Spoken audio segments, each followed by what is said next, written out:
The dinner check sat between them like a loaded gun. Ethan Brooks stared at the number, his heart hammering against his ribs. $32. Might as well have been $300.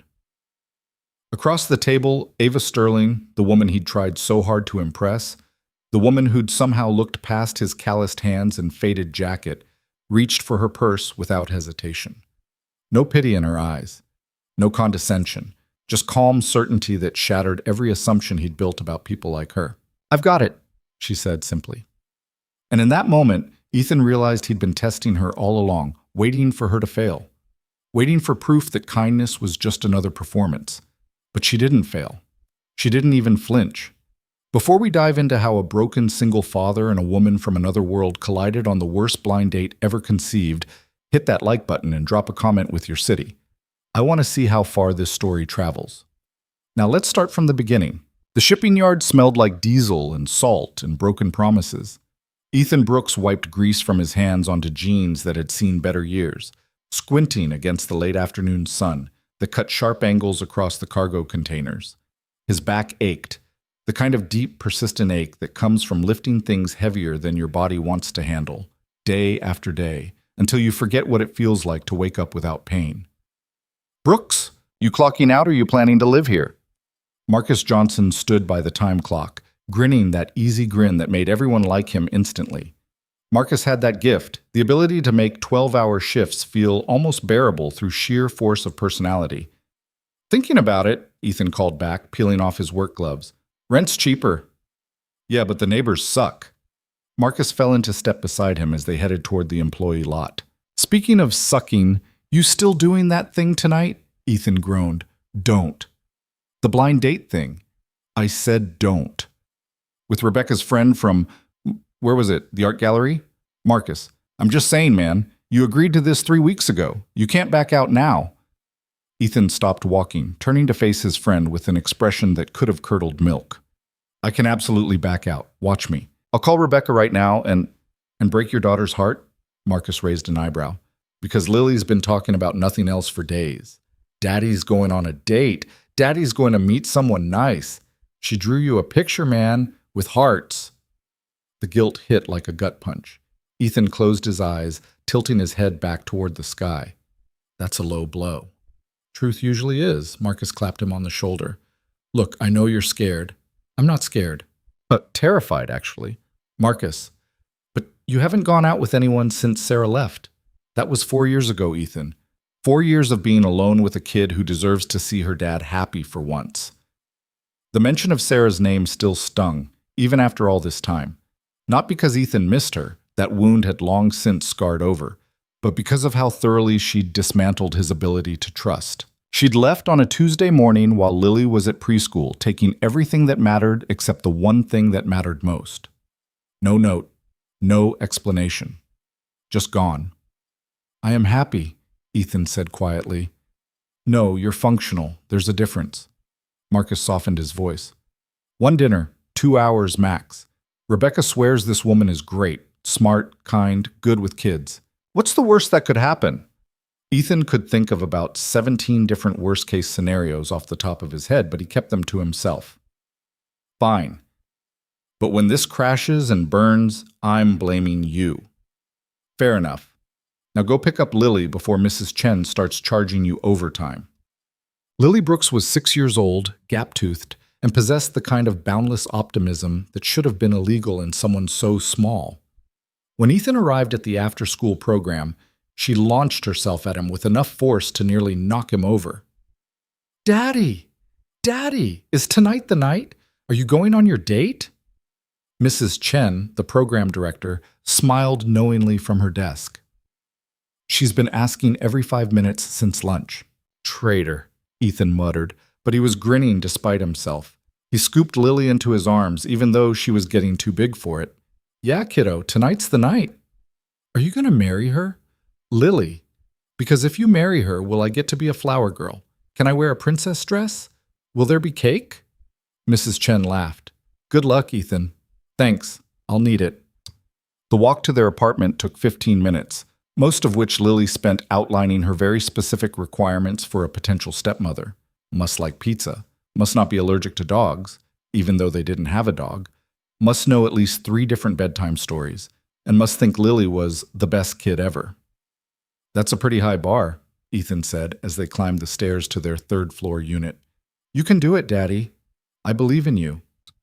Their apartment was small, 2 bedrooms, 1 bathroom, a kitchen barely big enough for 2 people to stand in simultaneously. But it was clean, and it was theirs, and Ethan had worked too damn hard to keep it to complain about square footage. "Okay, here's the plan," he said, setting Lily down. "Mrs. Patterson is coming over at 7 to watch you. I like Mrs. Patterson. She lets me stay up late. And she does not let you stay up late. She does if I ask nicely. And you're going to brush your teeth, put on pajamas, and be asleep by 9. Deal?" Lily considered this with the seriousness of a contract negotiator. 9:30. Lily. 9:15. Final offer. "You're 6 years old. Where did you learn to negotiate?" She grinned up at him, all mischief and innocence. "From you." Ethan couldn't argue with that. 9:15. "But only if you promise to actually sleep and not just lie there with a flashlight reading comics under the covers." "I would never do that. You did it last Tuesday." "That was old me. New me is very responsible." God, he loved this kid. Even when she was actively conning him, he loved her so much it hurt. By 6:30, Ethan was having a full-blown crisis. He stood in front of his closet, if you could call 5 hangers and a plastic dresser a closet, staring at his options. Work jeans, other work jeans, slightly less destroyed work jeans, a button-down shirt he'd worn to exactly 2 job interviews and 1 parent-teacher conference, a tie that still had the price tag on it because he'd never actually figured out how to tie the damn thing. "This is stupid," he muttered. "This whole thing is stupid." "Are you talking to yourself?" Lily appeared in the doorway, already in her pajamas, clutching a worn stuffed rabbit. "No. Maybe. Yes. That's what crazy people do." "Where did you hear that?" "TV. We need to get you better TV." Lily climbed onto his bed, swinging her legs. "You look nice, Daddy." He glanced down at himself. Jeans and the button-down untucked because he couldn't remember if tucking it in was the professional thing or the trying too hard thing. "I look like I'm pretending to be someone I'm not." "You look like my daddy who's going on a date." She tilted her head, studying him with unsettling intensity. "Are you nervous?" "No." "You're lying. Your eye does that twitchy thing when you lie." Ethan pressed a finger to his right eye. "It does not." "It's doing it right now." He sighed, sitting down next to her on the bed. The mattress sagged under his weight, another thing on the endless list of stuff he needed to fix but couldn't afford yet. "Okay, maybe I'm a little nervous." "Because you like her?" "I don't even know her, Lil." "But you might like her, and that's scary." Lily leaned against his shoulder, her voice going soft. "It's okay to be scared, Daddy. Mrs. Chen says being scared means you're doing something brave, Shim." "Mrs. Chen is very wise. She also says you need to smile more because you have a nice smile, but nobody sees it." "Mrs. Chen has a lot of opinions about my life. She cares about you. We all do." Lily looked up at him with those huge brown eyes, Sarah's eyes, though Ethan tried not to think about that. "I want you to be happy." The doorbell rang, saving him from having to respond. Mrs. Patterson, right on time, armed with knitting supplies, and what looked like an entire season's worth of baking competition shows queued up on her tablet. "You look sharp, Ethan," she said, settling into the armchair. "Got big plans?" "Just dinner. Nothing fancy." "Nothing fancy," Lily repeated, grinning, "with a lady from an art gallery who might become my new mom." "Lily!" Mrs. Patterson's eyebrows shot up. "Oh my. She's not. We haven't even met yet." Ethan grabbed his jacket, desperate to escape. "I'll be back by 10, earlier if it's a disaster." "It won't be a disaster," Lily called after him. "Love you, Daddy." "Love you too, kiddo." The door closed behind him, and Ethan stood in the hallway, breathing hard, wondering what the hell he'd gotten himself into. The restaurant was called Meridian, which should have been his first clue that this was a terrible idea. Ethan stood outside, staring at the floor-to-ceiling windows, the ambient lighting, The couples in clothes that probably cost more than his monthly grocery budget. This wasn't his world. This wasn't even his universe. This was the kind of place where people ordered wine by looking at a list instead of pointing at the second cheapest option. His phone buzzed. Rebecca, you better not be standing outside having a panic attack. He typed back, how did you know? Because Marcus warned me. Get your ass in there. She's already inside. Look for the woman at the bar in the blue dress. Her name is Ava. This is a mistake. It's dinner. The worst thing that happens is you eat expensive food on my dime and never speak to me again. You're paying for the first round. After that, you're on your own. Now go. Ethan pocketed his phone, took a breath that did nothing to calm his nerves, and pushed through the door. The hostess looked at him like he'd wandered in from a construction site, which, technically, he had. Can I help you? I'm, meeting someone. At the bar? She scanned him up and down, clearly assessing whether he was worth the oxygen it took to direct him. The bar is to your left. Thanks. He moved through the restaurant feeling like an imposter, hyper-aware of every head that turned his direction. The bar was sleek, all dark wood and soft lighting, populated by people who looked like they'd stepped out of magazine spreads. And there, sitting alone with a glass of white wine, was a woman in a blue dress.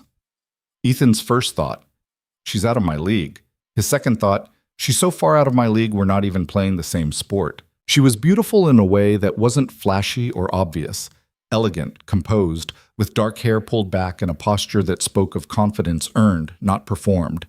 She held her wine glass like it was part of her hand, scanning the room with an expression that was polite but distant. This was Ava, and Ethan was about to ruin her evening. He approached slowly, trying to figure out how to introduce himself without sounding like a complete moron. Ava? She turned, and for just a second something flickered across her face, surprise maybe, or recognition, but it was gone before he could name it. Ethan? Yeah, hi. Sorry I'm late. Wait, I'm not late, am I? No, I was early. She gestured to the empty stool beside her. Rebecca's told me a lot about you. All lies, I'm sure. A faint smile. She said you'd say something like that. Ethan sat down, feeling awkward in his own skin. Up close, Ava was even more striking. Sharp cheekbones, gray eyes that seemed to catalog everything without judgment, a mouth that looked like it smiled rarely, but meant it when it did. So, he started, then immediately regretted it because he had no idea how to finish that sentence. So, she echoed, and there was the tiniest hint of amusement in her voice. This is weird, right? Blind dates are weird. Extremely weird She took a sip of wine. But Rebecca was insistent. Marcus, too. I think they've been plotting. Probably. She does that. Ava set down her glass, studying him with an intensity that made Ethan want to check if he had something on his face. She also said you have a daughter. Here it was, the moment where interest turned to polite distance, where the evening ended before it began. Ethan braced himself. Yeah, Lily. She's 6. What's she like? The question caught him off guard. Most people asked about logistics, custody arrangements, the mother's involvement, how he managed work and parenting. Nobody asked about Lily herself. Ethan found himself smiling despite his nerves. She's a hurricane in human form, smart as hell, stubborn as a mule, way too good at negotiating bedtimes. She's the best thing that ever happened to me, and I have no idea what I'm doing most of the time. Ava's expression softened. That sounds like good parenting to me, does it? The not knowing part, yeah. Anyone who thinks they have it all figured out is lying. Before Ethan could respond, the hostess appeared. Your table is ready, if you'd like to follow me. They were led to a corner booth with a view of the waterfront, the kind of table that was probably reserved weeks in advance. Ethan slid into his seat, trying not to calculate how many hours of work it would take to pay for whatever was about to happen. Menus arrived. Ethan opened his and immediately wanted to close it. No prices. That was never a good sign. Everything okay? Ava asked. Yeah, just figuring out what I'm in the mood for. The salmon here is excellent. So is the risotto. You've been here before?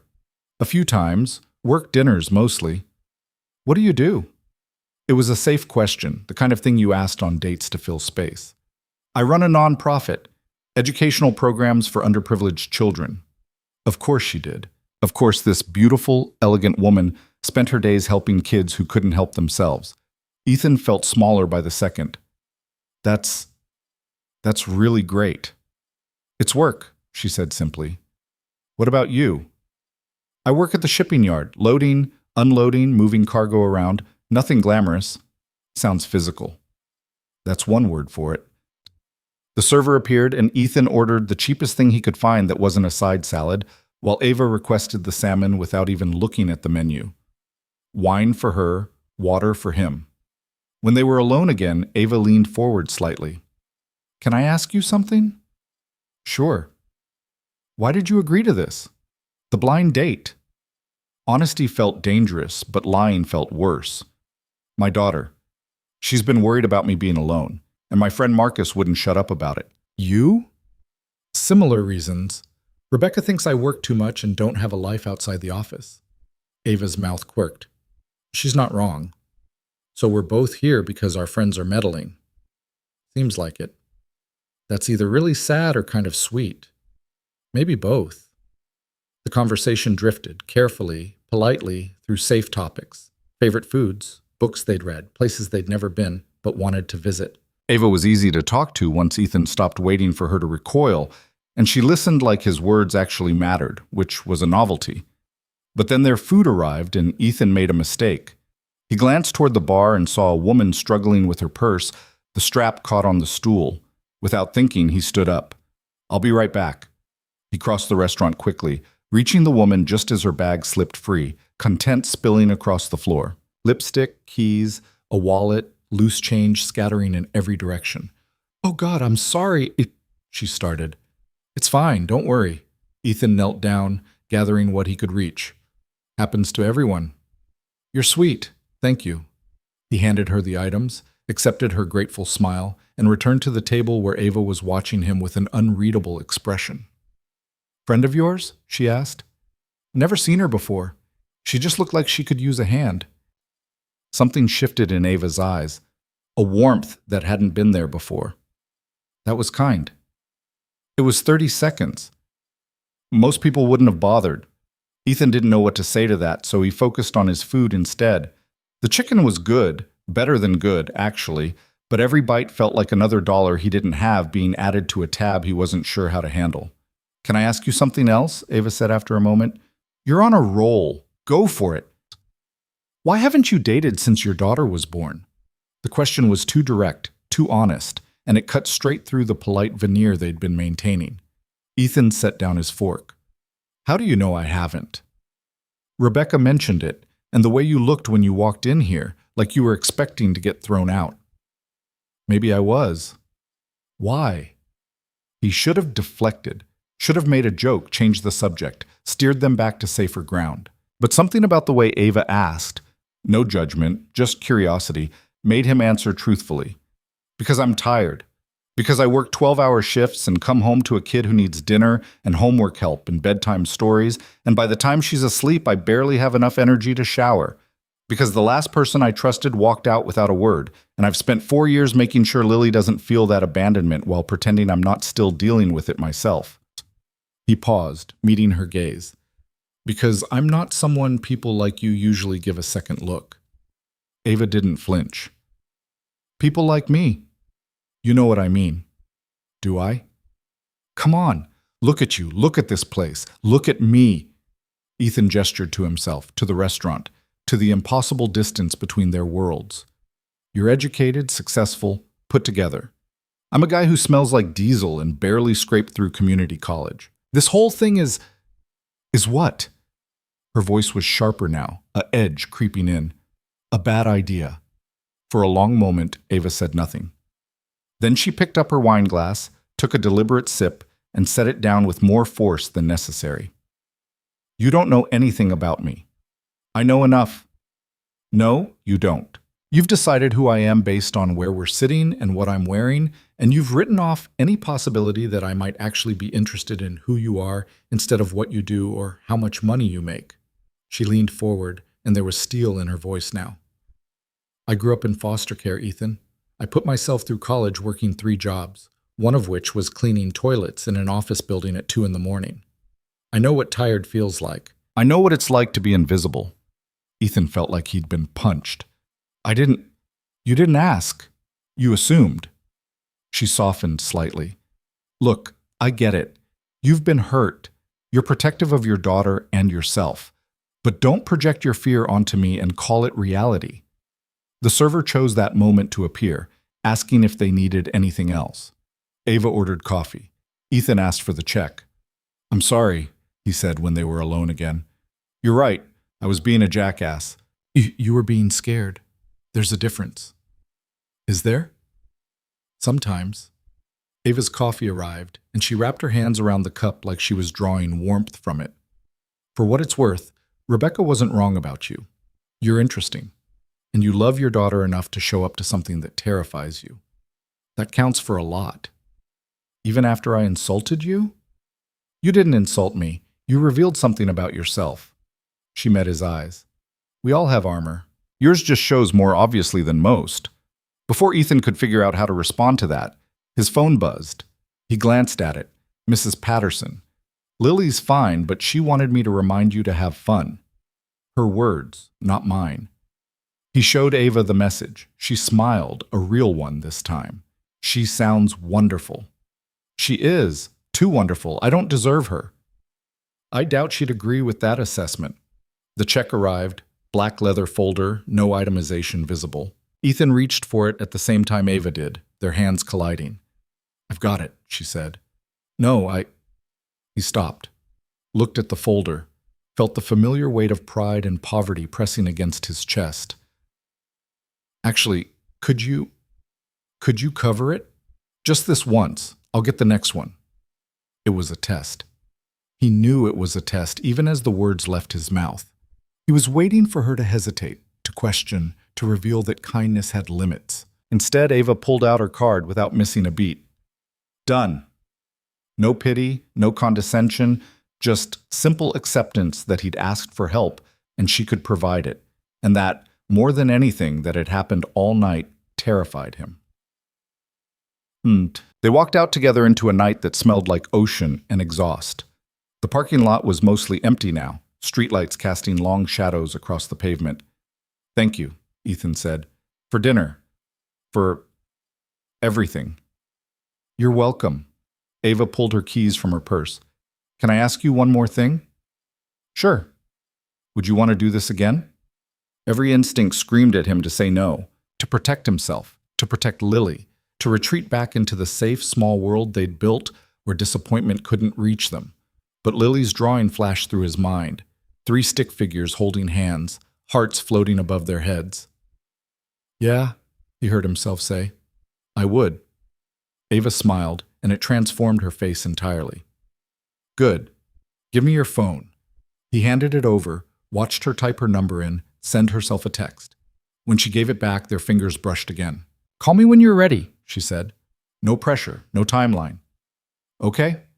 She started toward her car, a sensible sedan, not the luxury vehicle he'd expected, then paused. Ethan? Yeah? For what it's worth, I think Lily's right. You do have a nice smile. You should use it more. Then she was gone, taillights disappearing into the night, leaving Ethan standing alone in a parking lot, wondering what the hell had just happened.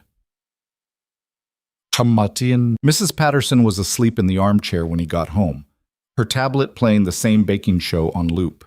Ethan gently woke her, paid her for the evening, and saw her out. Then he stood in his silent apartment, listening to the hum of the refrigerator and the distant sound of traffic, and felt something he hadn't felt in years. Hope. It was terrifying. He checked on Lily, fast asleep, rabbit clutched to her chest, a new drawing on the nightstand. This one showed 2 stick figures at a table with what might have been food or possibly an alien spaceship, hard to tell with 6-year-old art. Ethan picked up the drawing, carried it to the kitchen, and pinned it to the refrigerator next to all the others. Then he pulled out his phone, staring at Ava's number. She'd said no pressure, no timeline. But pressure and timelines weren't the problem. The problem was that he'd spent 4 years building walls, and in one evening, this woman had found every crack. He typed out a message. Thank you for tonight. I'm sorry I was difficult. Her response came almost immediately. You weren't difficult. You were honest. That's rarer than you think. Does that mean I get a second chance? That depends. Does your daughter actually exist, or was that an elaborate cover story? Despite everything, Ethan laughed. She's very real, and she's already planning our wedding. Smart kid.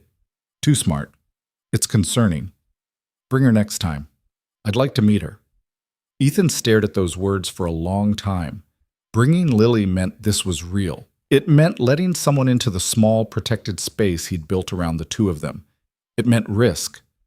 But Lily deserved more than a father who was too scared to try.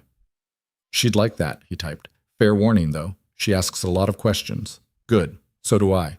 They texted for another 20 minutes. Nothing deep, just the kind of idle conversation that felt easy and natural. When Ava finally said goodnight, Ethan sat in his dark kitchen for a while longer, phone in hand, trying to figure out when exactly his carefully controlled life had started spinning in a direction he couldn't predict. Somewhere in the apartment above, someone dropped something heavy. A dog barked 3 blocks over. The refrigerator hummed its endless song. And Ethan Brooks, 32 years old, single father, shipping yard worker, allowed himself to believe, just for a moment, that maybe, possibly, things could be different. It was the most dangerous thing he'd done in years. Lily knew something was different the moment her father walked through the door the next morning. She was already awake, had been for an hour actually, lying in bed planning her interrogation strategy. Mrs. Patterson had left at some point, probably when Lily was pretending to be asleep, but actually listening to every creak in the hallway, every muffled sound that might indicate how the date had gone. Now Ethan stood in the kitchen making coffee, and he was humming. Her father never hummed. Daddy? He turned, and there was something in his face that Lily couldn't quite name. Softer, maybe. Less tired around the edges. Morning, kiddo. You're up early. You're humming. Am I? You never hum. She climbed onto the counter stool, studying him like a detective examining evidence. Did something good happen? Ethan poured coffee into his chipped mug, the one that said "World's Okayest Dad" that Marcus had given him as a joke. Maybe. Was she nice? Yeah, she was nice. Did you talk a lot? Some. Did you laugh? A little. Lily frowned. Getting information out of her father was like pulling teeth, which was an expression Mrs. Chen used that Lily didn't fully understand but knew meant difficult. Daddy, you have to give me more than that. I need details. Details, huh? Ethan leaned against the counter, looking at her with that expression that meant he was trying not to smile but failing. What kind of details? Everything. What does she look like? What does she do? Does she like kids? Did you tell her about me? Does she think you're handsome? Are you going to see her again? That's a lot of questions for 7 in the morning. It's 7:15, and you're dodging. He laughed then, a real one that crinkled the corners of his eyes. When did you get so smart? I've always been smart. You just notice more when it's inconvenient. She kicked her feet against the stool. So? Are you going to see her again? Ethan took a long sip of coffee, clearly stalling. Then he set down the mug and looked at Lily with an expression she'd never seen before, nervous and hopeful at the same time. How would you feel about meeting her? Lily's heart did a little flip. Really? Really, she asked if you could come next time. If you want to. If I want to? Lily practically launched herself off the stool. Daddy, yes, of course I want to. When? Today? Tomorrow? What should I wear? Should I bring her a present? Does she like drawings? I can make her a drawing. Lil, breathe. But he was grinning now, full and wide. We'll figure out the details. But yeah, soon. She threw her arms around his waist, squeezing as hard as her 6-year-old strength allowed. I knew it. I knew you'd like her. You don't even know who she is yet. But you like her. I can tell. You have the humming thing. Ethan hugged her back, and Lily felt the way his chest moved when he laughed. The humming thing is not a scientifically valid indicator of anything. Is to. Is not. Is to infinity. You can't just add infinity to win arguments. I just did. Later, after cereal and cartoons and the usual Saturday morning chaos of a small apartment with too much energy in it, Ethan's phone buzzed. Lily watched him check it, watched the way his expression shifted, that same softness from earlier. Is it her? Lily asked. Maybe. Daddy. Okay. Yes, it's her. What did she say? Ethan showed her the screen. There's a children's museum downtown with an exhibit on space exploration. Thought Lily might like it. Tomorrow at 2? Lily read it 3 times just to make sure it was real. She wants to take me to a museum? Looks like it, but she doesn't even know me. She wants to know you, that's the point. Something warm and bright expanded in Lily's chest. Nobody had ever wanted to get to know her before. Not like this, not as the first step instead of an obligation that came with dating her dad. She looked up at Ethan, suddenly serious. Do you really like her, Daddy? Or are you just trying because of me? The question seemed to catch him off guard. He knelt down so they were eye level, his hands on her shoulders. I really like her, he said quietly. She's smart and kind, and she doesn't make me feel bad for being scared. But Lil, if you meet her and you don't like her, or if it's too much, or if you just want it to be you and me, that's okay. Nothing is more important than you. Nothing. Lily thought about this carefully. Then she nodded. Okay, but I think I'm going to like her. Yeah? Yeah, because you do. And you're usually right about people, except for that one babysitter who ate all our cookies. We agreed never to speak of her again. Right, sorry. Ethan texted back a simple "will be there," and Lily spent the rest of the day planning her outfit with the kind of strategic intensity usually reserved for military operations. The next afternoon found them standing outside the Coastal Children's Museum, Lily wearing her favorite purple dress, the one with pockets, and holding her father's hand so tightly her knuckles were white. You okay? Ethan asked. What if she doesn't like me? Impossible. What if I say something weird? You always say something weird. It's part of your charm. Daddy, I'm serious. He squeezed her hand. So am I. Just be yourself, kiddo. That's all anyone can ask. Then Ava was walking toward them across the parking lot, and Lily's first thought was that she looked like a princess. Not the cartoon kind with the big dresses and the singing animals, but the real kind that Lily had learned about in school, elegant and composed and a little bit intimidating. But then Ava smiled, and suddenly she just looked nice. Hi, Ava said, stopping a respectful distance away. She looked at Lily directly, not over her head the way adults sometimes did. You must be Lily. I've heard a lot about you. Good things? Lily asked, because Mrs. Chen said it was important to clarify. Very good things. Your dad says you're smart and funny and an excellent negotiator. I am all those things. Lily glanced up at her father, who was doing that thing where he tried not to smile, but his eyes gave him away. Did he tell you I'm also good at keeping secrets? He didn't mention that one. It's true. Last month I kept a secret for 3 whole days. Ava's smile widened. That's impressive. Most adults can't manage 3 hours. I know, right? Lily decided right then that she liked this woman. Daddy says you picked a museum about space? I did. I thought we could see the new exhibit on the Mars rovers. Have you learned about Mars in school? A little. It's the red planet, and it's really far away, and there's no water, which means no swimming, which sounds boring. That's a very practical assessment. They started walking toward the entrance, Lily between them, still holding her father's hand but sneaking glances at Ava every few seconds. The museum was busy, families everywhere, kids running and shouting and pointing at exhibits. But Ava moved through it like she knew exactly where she was going, leading them past the dinosaur section and the ocean life displays to a large room bathed in red light. The Mars exhibit was incredible. Rover replicas sat on fabricated rocky terrain, and interactive screens let you control them through simulated missions. Lily forgot to be nervous, forgot to monitor whether her dad and Ava were getting along, forgot everything except the fact that there were robots on another planet sending back pictures of rocks. Can I try? She asked, pointing to a control station where a small crowd of kids was gathered. Of course, Ava said. Lily darted forward and Ethan moved to follow, but Ava touched his arm lightly. Let her explore. We can watch from here. So they stood at the edge of the exhibit, close enough to intervene if needed, but far enough to give Lily independence. Ethan watched his daughter maneuver through the crowd, her confidence growing as she figured out the controls. She's wonderful, Ava said softly. She's something. Ethan glanced at her. Thank you for suggesting this. You didn't have to. I wanted to. Kids deserve to be included in things that matter. She paused. And this matters, doesn't it? Yeah, Ethan admitted. It does. Good. Because I don't do things halfway. There was a weight to those words that made Ethan look at her properly. Ava was watching Lily with an expression that was hard to read, focused, intent, like she was memorizing details for a test. What are you thinking? He asked. I'm thinking that you've done an amazing job with her. And I'm thinking that I haven't been this nervous since my dissertation defense. You're nervous? Terrified. What if she hates me? Join the club. I've been terrified since the moment you texted.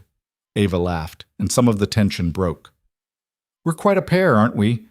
Before Ethan could answer, Lily came running back, breathless and beaming. Did you see? I drove it all the way to the crater. Well, the pretend crater, but still. I was really good at it. You were excellent, Ava said. Natural pilot. Do you think I could be an astronaut when I grow up? If you want to be, you'd have to study a lot of math and science. Lily wrinkled her nose. Math is hard. Most good things are. Ava crouched down to Lily's level.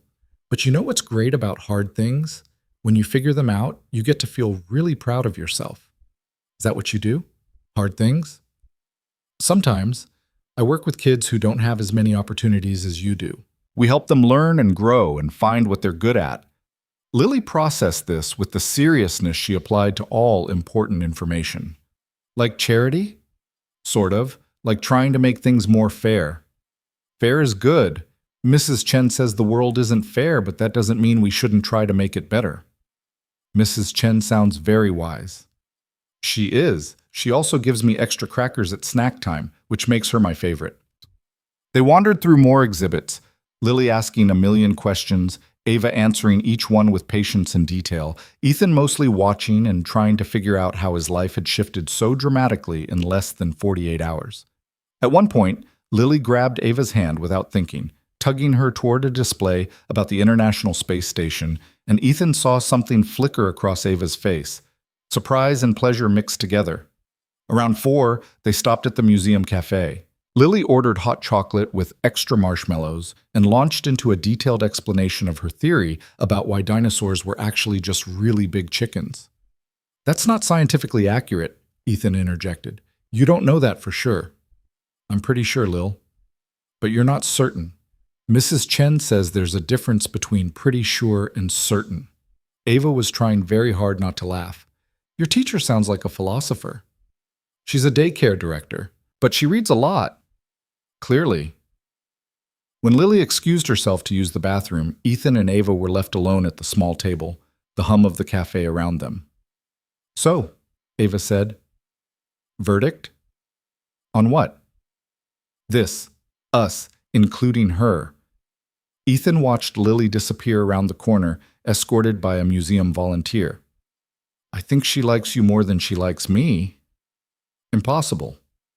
You haven't seen the way she looks at you when you explain things. She gets this expression like you're revealing the secrets of the universe. Maybe I am. Maybe you are. Ethan leaned forward. Can I ask you something? Always. Why are you doing this? Really? You could be with someone who doesn't come with complications, someone who has their life together. Ava was quiet for a moment, tracing patterns on the table with her finger. When she spoke, her voice was careful. Do you know what it's like to spend your whole life trying to prove you belong? To work twice as hard for half the recognition, to smile when people underestimate you, to never let them see you sweat because the moment you show weakness, they'll use it against you. Yeah, Ethan said quietly. I do. Then you know why I'm tired of perfect. Perfect is exhausting. Perfect is lonely. She met his eyes. You're real. Lily's real. This, whatever this is, feels real. And I haven't had that in a long time. Lily returned before Ethan could figure out how to respond, climbing back into her seat and immediately launching into a story about the bathroom hand dryer that was apparently so powerful it nearly blew her away. They left the museum as the sun was starting to dip, painting the sky in shades of orange and pink. In the parking lot, Lily yawned so wide her jaw cracked. Someone's tired, Ava observed. I'm not tired, Lily insisted, then immediately yawned again. Sure you're not. Ethan hoisted her up, and she settled against his shoulder with the boneless ease of exhausted children everywhere. Ava walked them to Ethan's truck, a beat-up Ford that had seen better decades but still ran, which was all that mattered. She didn't comment on the rust or the crack in the windshield or the way the door stuck when you tried to open it. "Thank you for today," Ethan said, shifting Lily's weight. "This meant a lot. To both of us. Thank you for trusting me with her." Ava reached out and gently brushed a strand of hair from Lily's sleeping face. "She's special." "Yeah, she is." "So are you." The words hung between them, soft and dangerous. Ethan wanted to believe them, wanted to believe that someone like Ava could see something in someone like him worth caring about. But doubt was a hard habit to break. "I should get her home," he said instead. "It's almost dinner time, and if she doesn't eat, she turns into a gremlin. I've heard those are difficult to manage. Nearly impossible." Ava stepped back, giving them space. "Call me?" "Yeah, I will." He got Lily buckled in, and she stirred just enough to mumble something that sounded like, "I like her, Daddy," before falling back into sleep. When Ethan straightened, Ava was still standing there, backlit by the setting sun. "She likes you," he said. "I gathered that from the hand-holding. Fair warning, once Lily decides she likes someone, she's relentless. You're going to get drawings, lots of drawings, and questions, so many questions. I'm looking forward to it." "You say that now." Ava smiled. "I mean it. Drive safe, Ethan." He climbed into the truck, coaxed the engine to life on the third try, and pulled out of the parking lot. In the rearview mirror, he could see Ava standing alone, watching them go, and something in his chest pulled tight. That night, after Lily had been fed and bathed and tucked into bed with her rabbit, and a story about a princess who saved herself, Ethan sat on his fire escape with a beer he couldn't really afford and tried to make sense of everything. His phone buzzed. "Ava, Lily is delightful. You're raising an incredible human." He typed back. "She's got good taste in people. Takes after her old man." "Old man? You're 32. Feels like 80 most days. Then you need better days. Is that an offer?" "Maybe. Are you accepting?" Ethan stared at those words for a long time, watching the cursor blink. 3 floors below, someone's music thumped through an open window. A car alarm went off 2 blocks over, then abruptly silenced. "Yeah," he typed. "I'm accepting." The week that followed felt surreal. Ava texted regularly. Nothing overwhelming, just check-ins and random thoughts and pictures of things she thought Lily might like. A butterfly that landed on her desk, a funny sign she passed on the street, a book about space she found at a used bookstore. Marcus noticed immediately. "You're doing it again," he said on Thursday, catching Ethan smiling at his phone during lunch break. "Doing what?" "That. The face thing." "I don't have a face thing." "You absolutely have a face thing. It's the same face Lily makes when she gets ice cream." Marcus grabbed a French fry off Ethan's tray. "So the date went well, I take it?" "There's been more than one date." "Oh, damn! Brooks is out here serial dating. Rebecca's going to lose her mind." "It's not serial dating. We've just been spending time together." "With Lily?" "Some of it, yeah." Marcus let out a low whistle. "You introduced her to Lily already? Man, you're in deep." "I'm not in deep. You're texting during work breaks. You're smiling at your phone. Yesterday you hummed while moving cargo. You're so deep you can't even see the surface anymore." Ethan wanted to argue, but Marcus wasn't wrong. The careful distance he'd maintained from everyone for 4 years had dissolved in less than 2 weeks, and he had no idea how to feel about it. "It's scary," he admitted. "Of course it's scary. Anything worth doing is." Marcus leaned back, studying him. "But you know what's scarier? Waking up 10 years from now and realizing you were too afraid to try." "When did you get wise?" "I've always been wise. You just notice more when it's convenient." That's Lily's line. "Smart kid. Wonder where she gets it." Friday evening, Ava invited them to her apartment for dinner. Ethan almost said no. The idea of seeing where she lived, of being in her space, felt too intimate, too real. But Lily was already planning her outfit and asking if they should bring flowers, so he didn't have much choice. Ava's building was in a nice part of town, the kind of place with a doorman and clean hallways and no graffiti on the walls. Ethan felt out of place the moment they walked in, Lily's hand tight in his. Her apartment was on the 6th floor, spacious but not ostentatious, filled with books and plants and art that looked like it actually meant something. The walls were painted a warm cream, and everything felt intentional without being sterile. "This is beautiful," Ethan said, trying not to compare it to his cramped two-bedroom with the leaky faucet. "It's home." Ava closed the door behind them. "Lily, I have something for you in the kitchen. Want to help me finish dinner?" Lily looked up at Ethan for permission. He nodded, and she scampered off with Ava, leaving him alone in the living room. He wandered slowly, taking it in. The bookshelf held everything from philosophy to young adult fiction. Photos on the wall showed Ava at various events, community gatherings, ribbon cuttings, children holding up certificates. In one, she stood beside an older woman with silver hair and a fierce smile, both of them covered in paint.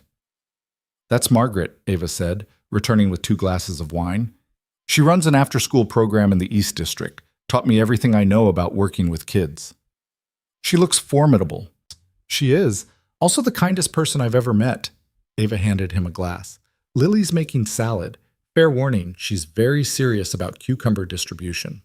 From the kitchen came Lily's voice. "If the cucumbers aren't even, the whole salad is ruined." Ethan laughed despite himself. "She gets that from her mother." The words slipped out before he could stop them, and immediately the air shifted. Ava's expression remained neutral, but he could feel the question hanging between them. "Sarah," he said quietly. "Lily's mom. She left when Lily was 2. Just gone one day. No note, no explanation. We haven't heard from her since. I'm sorry." "Don't be.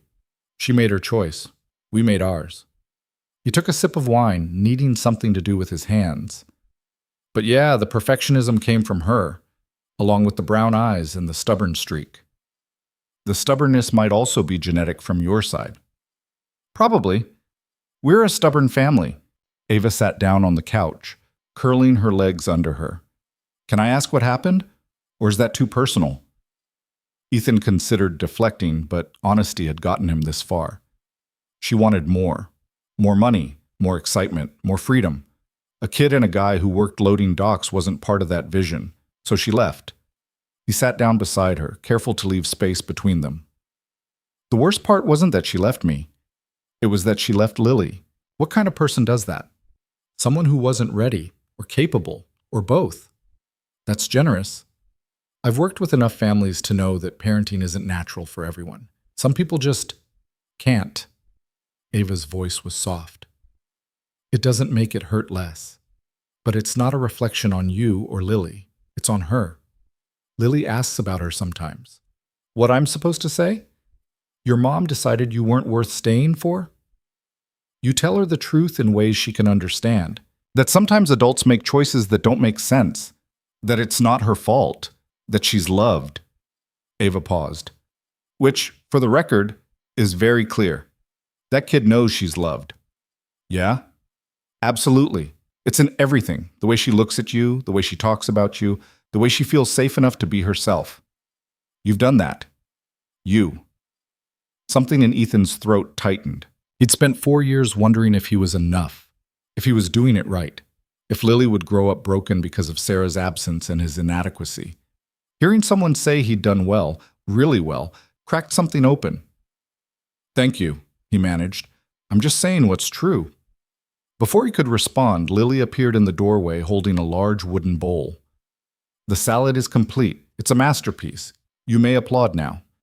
They ate at Ava's small dining table. Pasta with homemade sauce, the salad that Lily had indeed distributed with mathematical precision, bread that Ava admitted she'd bought from a bakery because she couldn't bake to save her life. The conversation flowed easily, Lily dominating most of it with stories about school and Mrs. Chen's latest philosophical pronouncements. "She says that being kind is more important than being right," Lily announced through a mouthful of pasta. "Mrs. Chen is correct," Ava said. "But what if you're kind and right? Then you're doing very well." "That's what I thought." Lily pointed her fork at Ethan. "Daddy's kind and right most of the time, except when he makes me eat vegetables. Vegetables are important. They're important and gross. Both things can be true." After dinner, Lily insisted on helping with dishes, which meant she stood on a step stool and narrated the entire process while Ava washed and Ethan dried. When they were done, Lily yawned, fighting it, but losing. Someone needs to get home, Ethan said. I'm not tired. You just yawned for 5 straight seconds. That was a breathing exercise. Mrs. Chen taught us. Sure it was. They gathered their things, Lily's jacket, Ethan's keys, the small bag of leftovers Ava insisted they take. At the door, Lily surprised everyone by hugging Ava tightly. Thank you for dinner, and for the salad help, and for being nice. Ava hugged her back, and Ethan saw her eyes close briefly, like she was holding on to something precious. Thank you for coming. You're welcome any time. Really? Really? In the hallway, walking toward the elevator, Lily grabbed Ethan's hand. I really like her, Daddy. I know, kiddo. Do you think she likes us? Yeah, I think she does. Good, because I'm going to make her a drawing, a really good one, with all the colors. The elevator dinged. They stepped inside, and as the doors closed, Ethan caught a glimpse of Ava still standing in her doorway, watching them leave with an expression he couldn't quite read but felt somewhere deep in his chest. That night, lying in bed, unable to sleep, Ethan's phone lit up. Today was perfect. He smiled in the darkness, typing back, Lily would disagree. She found 3 uneven cucumbers, a tragic flaw in an otherwise flawless evening. She's planning to make you a drawing. I'll treasure it. You say that now. Wait until you see her interpretation of what you look like. I'm sure it will be very accurate. You're very optimistic for someone who hasn't seen 6-year-old portrait skills. There was a pause longer than usual. Then, Ethan? Yeah? I'm really glad you said yes. To all of this. Ethan stared at those words, feeling the weight of them, the vulnerability. Me too, he typed. Then, before he could second guess, I'm terrified, but me too. Good. That makes 2 of us. He fell asleep with his phone on the pillow beside him, thinking about cucumber distribution and homemade pasta and the way Ava had smiled when Lily hugged her goodnight, thinking that maybe, just maybe, being terrified was worth it if the alternative was being alone. The doubt started small, like most dangerous things do. It was Tuesday afternoon, and Ethan was moving a particularly heavy crate when his supervisor, Davidson, called him over. Davidson was the kind of man who smiled with his mouth but never his eyes, who treated workers like expendable parts in a machine that could always find replacements. Brooks, got a minute? Ethan set down the crate, wiping sweat from his forehead. Yeah, what's up? Heard you've been seeing someone. Davidson's smile widened. Rebecca from accounting mentioned it, said her friend finally took the bait. The word bait landed like a slap. Ethan kept his expression neutral. I'm dating someone, yeah. Good for you. About time you got back out there. Davidson leaned against a cargo container, arms crossed. Just a word of advice, man to man. Women like that, they're not looking for long-term with guys like us. They're slumming, having their little adventure before they go back to their real lives. That's not... I've seen it 100 times. My cousin dated this lawyer once, thought it was real. She kept him around for 6 months, then dropped him the second her ex-boyfriend came back into the picture, left him with a broken heart and a maxed-out credit card from trying to keep up. Davidson clapped Ethan's shoulder. Just be smart about it. Don't get in too deep. Ethan wanted to argue, wanted to defend Ava and what they had, but the words stuck in his throat because part of him, the part that had been waiting for the other shoe to drop since their first date, wondered if Davidson was right. He finished his shift on autopilot, his mind churning through every interaction with Ava, looking for cracks. She'd paid for dinner without hesitation. She lived in a building with a doorman. Her clothes probably cost more than his monthly rent. What was she doing with a guy who smelled like diesel and couldn't afford to replace his truck's cracked windshield? Marcus found him in the parking lot, sitting in said truck, staring at nothing. You good? Davidson's an asshole. This is not news. What'd he say? Ethan told him, hating how the words sounded even more poisonous, repeated aloud. Marcus listened, his expression darkening. You know he's full of shit, right? Is he though? Ethan, think about it, Marcus. What does Ava get out of this? I'm broke. I've got a kid. I work 12-hour shifts doing manual labor. I'm not exactly a catch. You're loyal, honest, and a great father.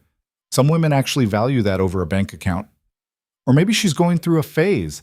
Maybe I'm the charity case that makes her feel good about herself before she moves on to someone appropriate. Marcus grabbed the truck door, leaning in. Listen to me. I've known Rebecca for 8 years. She doesn't set people up as social experiments.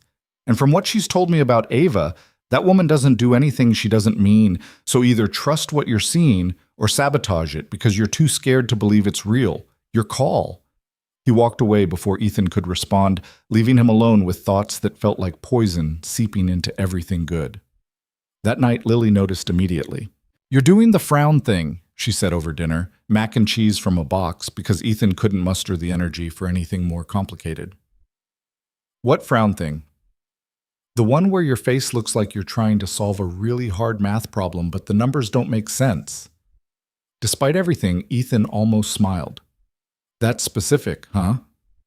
Very specific. Mrs. Chen says I'm observant. Mrs. Chen says a lot of things. Lily stirred her mac and cheese into abstract patterns. Are you worried about Ava? The question caught him off guard. Why would you think that? Because you always get the frown thing when you're worried about people leaving. You had it before Mrs. Patterson started babysitting, and before I started at Mrs. Chen's, and that one time when Marcus said he might take a job in Seattle. Ethan set down his fork, looking at his daughter, really looking at her. When had she gotten so perceptive? When had she learned to read him this well? I'm not worried, he lied. You're doing the eye twitch thing. I don't have an eye twitch thing. You do. It's like a tell. In poker. We learned about it in school when we studied probability. You're 6. Why are you studying poker? Mrs. Chen says understanding probability helps with decision-making. Of course she does. Lily abandoned her food, climbing into his lap, even though she was getting too big for it. She wrapped her arms around his neck, her voice muffled against his shoulder. Ava's not going to leave, Daddy. You don't know that. Yes, I do. I can tell. She looks at you the way you look at me. And how's that? Like you're the best thing she's ever seen. Like even when you're being annoying, she still wants you around. Ethan held his daughter close, breathing in the smell of her strawberry shampoo, and tried to believe her. Tried to silence the voice that said this was temporary, that happiness didn't last, that the moment he stopped being vigilant, everything would fall apart. His phone buzzed. Ava, still on for Saturday? There's a food truck festival Lily might enjoy. He stared at the message for too long. Lily grabbed the phone from his hand. She wants to see us Saturday. Say yes. Lily, say yes, or I'll text her myself. You don't know my password. It's my birthday. You use it for everything. Ethan sighed, taking back the phone. Yeah, sounds good. What time? Noon? I'll pick you up. You don't have to. I want to. See you then. Saturday arrived wrapped in gray clouds that threatened rain but never delivered. Ethan spent the morning second-guessing everything, his clothes, his attitude, his decision to let this continue. Lily spent it making a new drawing for Ava, this one featuring what appeared to be 3 people standing under a rainbow, though the proportions suggested either Ava was a giant or Ethan was very short. It's symbolic, Lily explained when he questioned it. Of what? I'll tell you when you're older. Ava arrived exactly at noon, driving the same sensible sedan, wearing jeans and a simple sweater that probably cost more than Ethan wanted to calculate. She greeted Lily with a hug and handed Ethan a coffee. You look like you need this. That obvious? You have that look, the one where you're thinking too hard about something. He does that a lot, Lily interjected, already climbing into the back seat. Mrs. Chen says overthinking is a sign of intelligence, but also anxiety. Mrs. Chen might be the wisest person I've never met, Ava said. The food truck festival was crowded. Families and couples and groups of friends wandering between trucks that served everything from Korean tacos to gourmet grilled cheese. Lily darted between them like a hummingbird, dragging Ethan and Ava along, asking questions about every menu, debating the merits of various options with the seriousness of a food critic. They settled on tacos from a truck run by a woman with bright pink hair who called Lily pequeña and gave her extra salsa. They found a spot on the grass, Lily between them, eating with enthusiasm that bordered on violent. Good? Ava asked. So good. Like, really good. Like the best thing I've ever eaten good. You said that about the mac and cheese last night, Ethan pointed out. I contain multitudes. Ava laughed. That full, genuine laugh that Ethan was starting to recognize. Did you just quote Walt Whitman? Mrs. Chen has a poetry wall. I'm very cultured. Watching them together, Ethan felt the doubt recede slightly. This wasn't performance. This was real affection, real connection. Ava wasn't tolerating Lily to get to him. She genuinely enjoyed his daughter's company. But then his phone rang. Davidson. I need to take this, he said, stepping away. Brooks, sorry to bug you on your day off, but we've got a situation. Jenkins called in sick, and we've got a shipment that needs moving by 5. Any chance you can come in? Double time. Ethan glanced back at Lily and Ava, who were now debating the physics of how many tacos one person could theoretically eat. Double time meant he could finally fix the leak in the bathroom. Maybe even put something in savings. Yeah, I can come in. Great. See you in an hour? He walked back slowly, hating what he had to say. I have to go to work. Lily's face fell. But it's Saturday. I know, kiddo. I'm sorry. Emergency shift. I can take her, Ava said immediately. If that's okay, we can keep exploring and I'll drop her home later. It was a reasonable offer, a kind offer. But something in Ethan recoiled. The idea of Ava seeing more of what he couldn't provide, of his daughter becoming attached to someone who would inevitably leave. I should take her home. Mrs. Patterson can watch her. But Mrs. Patterson is boring, Lily protested. She just watches baking shows and knits. Lily, please, Daddy? I want to stay with Ava. He looked at Ava, searching her face for signs of reluctance, of obligation, but all he saw was patience. It's up to you, she said quietly. No pressure either way. The rational part of Ethan knew this was fine. The irrational part that Davidson had fed with poison whispered that he was being replaced. That this was how it started. Lily loving Ava more than him, Ava realizing she could have the child without the damaged father. Okay, he heard himself say. But be home by 6. And listen to Ava, and no sugar after 4. The sugar rule is negotiable, Lily said. It absolutely is not. He kissed the top of her head, nodded to Ava, and walked away feeling like he was making a terrible mistake, but unable to articulate why. The shift was brutal.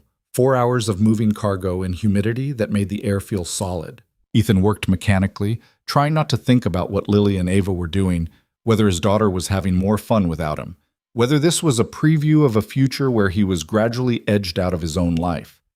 Marcus appeared halfway through, taking one look at Ethan's face and sighing. You're spiraling. I'm working. You're catastrophizing. There's a difference. Marcus grabbed a water bottle, tossing one to Ethan. Want to talk about it? Not really. Too bad. Talk! Ethan caught the bottle, drank half of it in one go. What if Davidson's right? What if I'm just the project, the broken guy she fixes before moving on? Have you considered that maybe you're worth more than you think you are? Every day I consider it. Every day the evidence suggests otherwise. Marcus was quiet for a moment, choosing his words carefully. You know what I see when I look at you? A guy who's kept his kid fed and happy and safe through circumstances that would have broken most people. A guy who shows up every day even when he's exhausted. A guy who's loyal to a fault and would give someone his last dollar if they needed it. He paused. You're not a project, Ethan. You're a person worth knowing. Maybe it's time you believe that. Before Ethan could respond, his phone buzzed. A photo from Ava. Lily on a carousel horse, grinning so wide her missing tooth was fully visible, arms spread like she was flying. She insisted on the dragon, says it's fiercer than the regular horses. Despite everything, Ethan smiled. That's my girl. She's pretty wonderful. You did good. The shift ended at 5:30.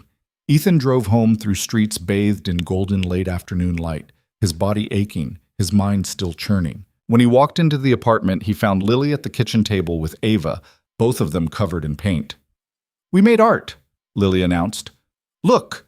The table was covered in newspaper, and on top of it sat several pieces of construction paper featuring abstract designs in every color imaginable. Ava had paint on her cheek. Lily had it in her hair. We might have gotten carried away, Ava admitted. Might have? Okay, definitely got carried away. She stood, wiping her hands on a rag. But it was fun, right, Lily? So fun. Ava knows about color theory. Did you know red and blue make purple? I did know that, yeah. She also knows about perspective and composition and how to make things look three-dimensional. Ethan looked at the mess, the paint, the paper, the evidence of hours spent creating something together. He should have been grateful, should have been happy that his daughter had such a good time. Instead, he felt like an outsider in his own home. I should clean this up, Ava said, reading something in his expression. I've got it. Ethan, I said I've got it. His tone came out sharper than intended, and he watched Ava's face close slightly, that warmth dimming. Lily looked between them, confused. Daddy? He forced his voice softer. Go wash up, Lil. It's almost dinner time. She went reluctantly, glancing back at them. The moment she was gone, Ava turned to him. What's wrong? Nothing. Don't do that. Don't shut down. Talk to me. There's nothing to talk about. You spent the day with Lily. She had fun. That's great. But nothing. Ava studied him with those gray eyes that saw too much. You're angry. I'm not angry. Yes, you are. And I don't understand why. The words burst out before he could stop them. Because you're doing everything right. Because my daughter adores you.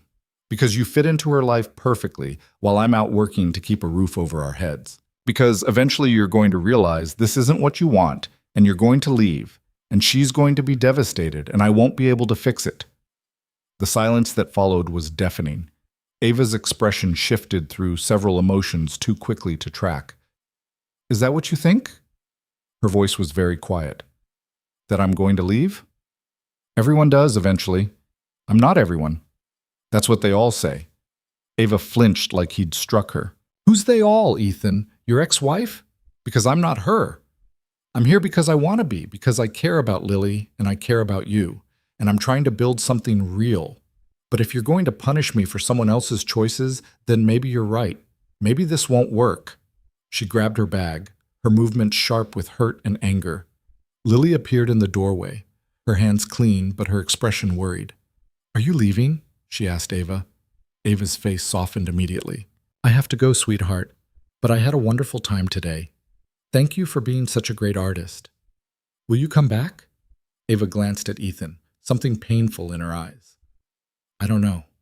We'll see. Then she was gone, the door clicking shut with a finality that made Ethan's stomach drop. Lily turned to him, and there were tears on her face. Why did you make her leave? I didn't. Yes, you did. You got all weird and mean, and now she's gone. Lily's voice cracked. You always do this. Every time something good happens, you ruin it because you're scared. Lily. But she was already running to her room, the door slamming hard enough to rattle the walls. Ethan stood alone in the kitchen, surrounded by paint and evidence of joy, and felt like the worst person alive. He didn't sleep that night. Around 2 a.m, he found himself on the fire escape again, staring at the city lights and trying to figure out when exactly he'd become someone who destroyed good things out of fear. His phone sat heavy in his pocket. He pulled it out, opened the text thread with Ava, and stared at the cursor blinking in the empty message field. What could he say? Sorry I'm a disaster? Sorry I'm so terrified of being hurt that I hurt you first? Sorry I don't know how to believe that someone could want this life, could want me, could stay? He typed, I'm sorry. Then deleted it.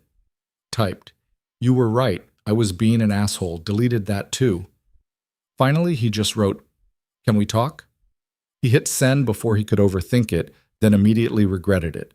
It was 2 a.m, she was probably asleep. She probably didn't want to hear from him anyway after the way he'd acted.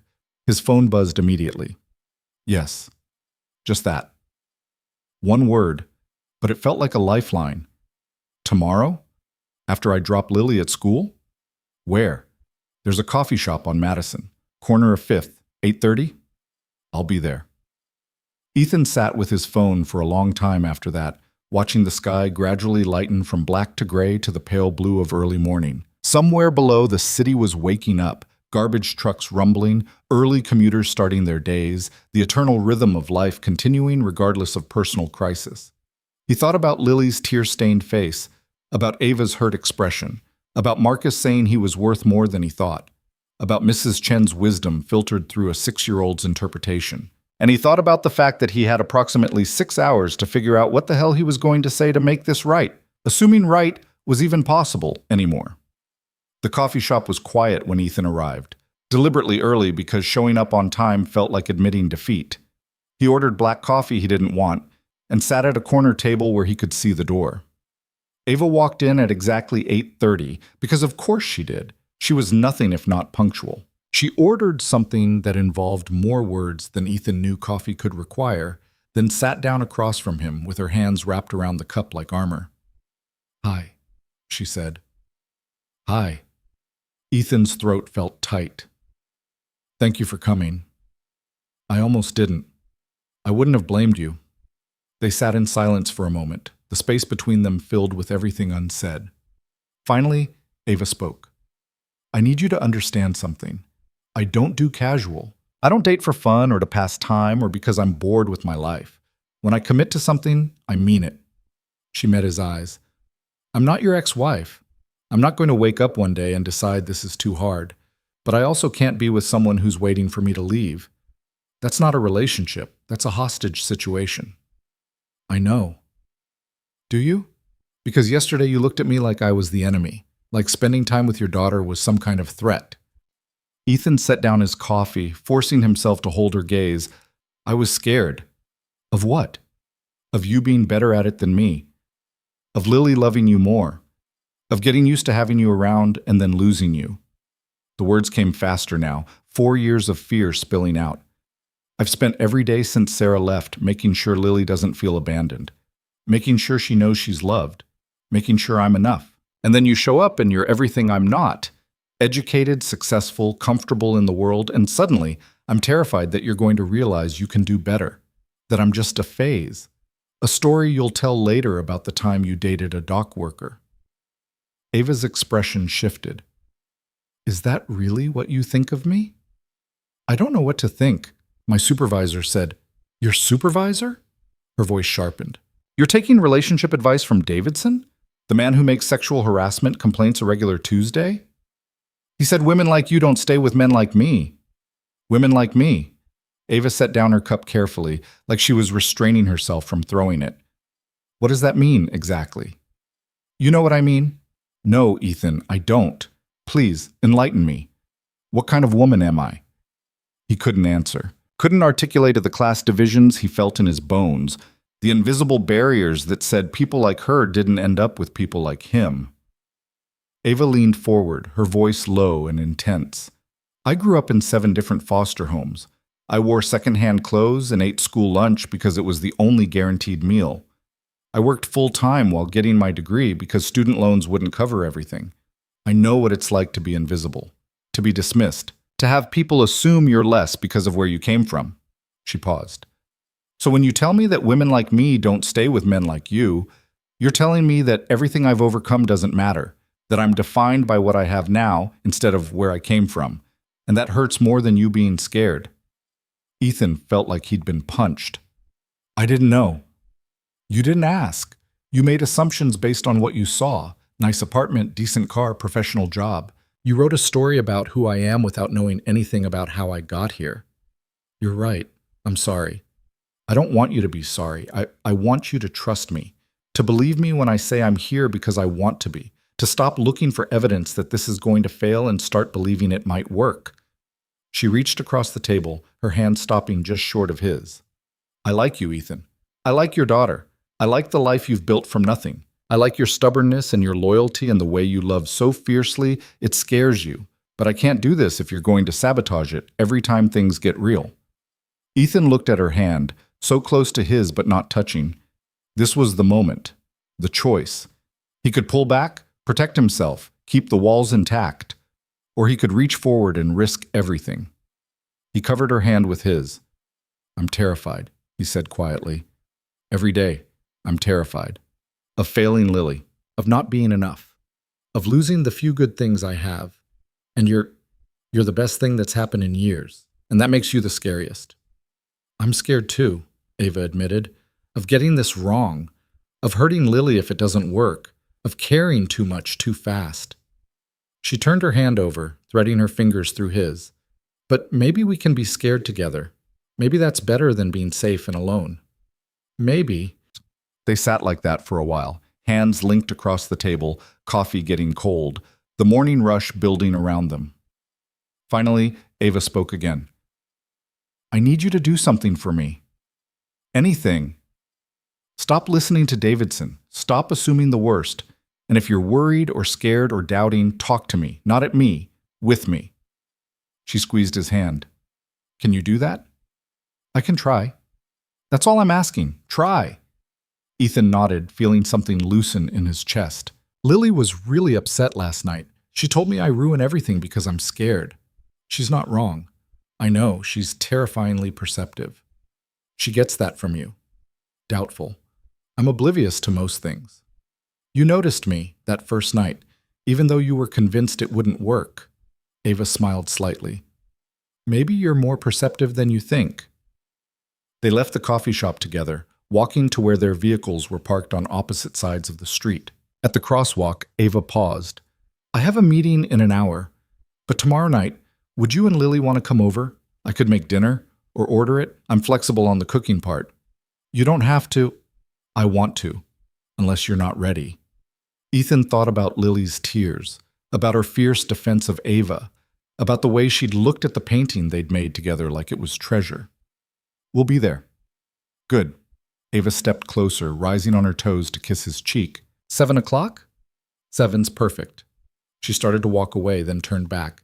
Ethan, thank you for showing up, for being honest. It matters. He watched her go, feeling like he'd just survived something significant. The fear was still there. It probably always would be. But for the first time in 4 years, it felt manageable, like something he could carry instead of something that carried him. His phone buzzed. A message from Mrs. Chen. Lily told me what happened. She's worried. Fix it. He typed back. Working on it? Work faster. She drew a sad face in art class. Ethan spent the rest of the day thinking about how to make this right with Lily. When he picked her up from school, she climbed into the truck silently, her face closed off in a way that made her look years older. Hey, kiddo. Hi. They drove in silence for several blocks. Then Ethan pulled into a parking lot, the one by the waterfront where they sometimes went to watch boats when Lily was upset. I need to talk to you about something. Is Ava gone forever? No, we talked this morning. We're okay. Lily's face transformed with hope. Really? Really? And I'm sorry. You were right. I was scared, and I messed up. You mess up a lot when you're scared. I know. I'm working on it. She was quiet for a moment, staring out at the water. Do you think she really likes us? Like, actually likes us? Not just pretend likes us? I think she really likes us. Actually likes us. Good. Because I really like her, and I don't want her to leave like Mom did. There it was, the fear Ethan had been carrying reflected in his daughter's eyes. He pulled her close, feeling the weight of responsibility and love that had defined his life for 6 years. Ava's not Mom. She's different. She's here because she wants to be. How do you know? Because she told me, and because I'm choosing to believe her. Think you can do that too? Lily nodded against his chest. I can try. That's all we can do, kiddo. Try. They sat there until the sun started to set, painting the sky in colors Ava would probably know the names for, and Ethan felt something he hadn't felt in years. Not quite peace, but close. A sense that maybe, possibly, things could work out after all. The evening at Ava's apartment the next day should have been easy. Should have felt like progress after the conversation at the coffee shop, after the promises to try, after Lily's cautious hope in the truck by the waterfront. But Ethan couldn't shake the feeling that he was being tested. Not by Ava. She was warm and welcoming when she opened the door, pulling Lily into a hug and greeting Ethan with a smile that seemed genuine. Not by Lily either, who immediately launched into a story about how Tommy Martinez had eaten paste during art class, and Mrs. Chen had to call his parents. The test was coming from inside Ethan's own head, and he couldn't turn it off. Dinner was Thai food from containers because Ava had admitted over text that attempting to cook would result in either fire or food poisoning. They ate on the floor around her coffee table, Lily delighted by the informality of it, trying pad Thai for the first time and declaring it weird but good, like if spaghetti went on vacation to a different country. That's actually a pretty accurate description of fusion cuisine, Ava said, amused. What's fusion? When you combine food styles from different places. Lily considered this while chewing. So it's like when I mix my mac and cheese with ketchup? That's not exactly what I meant, but sure. Ethan watched them, trying to relax into the moment, but feeling like an observer at his own life. Ava kept glancing at him, concern flickering across her face, but she didn't push, just kept the conversation flowing, asking Lily about school, about her friends, about what she wanted to be when she grew up. An astronaut, Lily said definitively, or a veterinarian, or someone who names paint colors because I think that's a real job and it sounds fun. Those are all excellent options. What did you want to be when you were my age? Ava's expression shifted, something sad crossing it before she caught it. Safe. I wanted to be safe. The word landed heavy. Lily didn't fully understand it. Ethan could tell by the way she tilted her head, processing, but she seemed to sense the weight. Are you safe now? She asked quietly. Yeah, sweetheart. I am. Ava reached over and tucked a strand of hair behind Lily's ear. I have a good job and a nice home and people I care about. I'm very safe now. Good. Everyone should be safe. After dinner, Lily discovered Ava's bookshelf and spent 20 minutes pulling down volumes, asking about each one. Ava indulged her patiently, explaining plot lines and recommending which ones Lily might like in a few years. They settled on a picture book about a girl who built a rocket ship from recycled materials, and Ava read it aloud while Lily curled against her side on the couch. Ethan sat in the armchair across from them, watching, and the voice in his head wouldn't shut up. Look how natural this is. Look how easily Lily fits into Ava's life. Look how you're the only one who doesn't belong here. When the story ended, Lily yawned so wide her jaw cracked. Someone's getting tired, Ava observed. I'm not tired. I'm just resting my eyes. That's what my foster mother used to say, right before she fell asleep on the couch. Which one? Lily asked because she'd absorbed every detail Ava had shared about her childhood like a sponge. Mrs. Rodriguez, she was the nice one, taught me how to make empanadas. What happened to her? Ava's smile turned bittersweet. She got sick, had to stop fostering. I moved to a different home after that.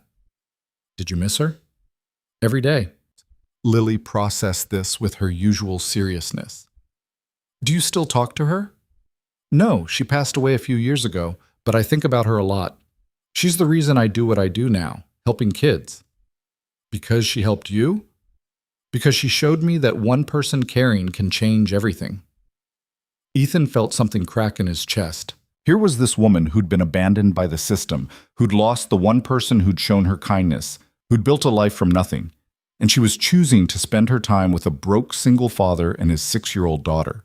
The voice whispered, "This won't last. It can't." Around 8:30, Lily actually did fall asleep, curled against Ava's side with the book still open on her lap. Ava looked up at Ethan, her expression soft. She's out. Yeah, she does that. 0 to unconscious in about 30 seconds. Should we wake her? Probably, unless you want a very cranky child when we try to leave. But neither of them moved. Ava sat there with Lily sleeping against her, and Ethan sat across from them, and the moment stretched into something fragile and important.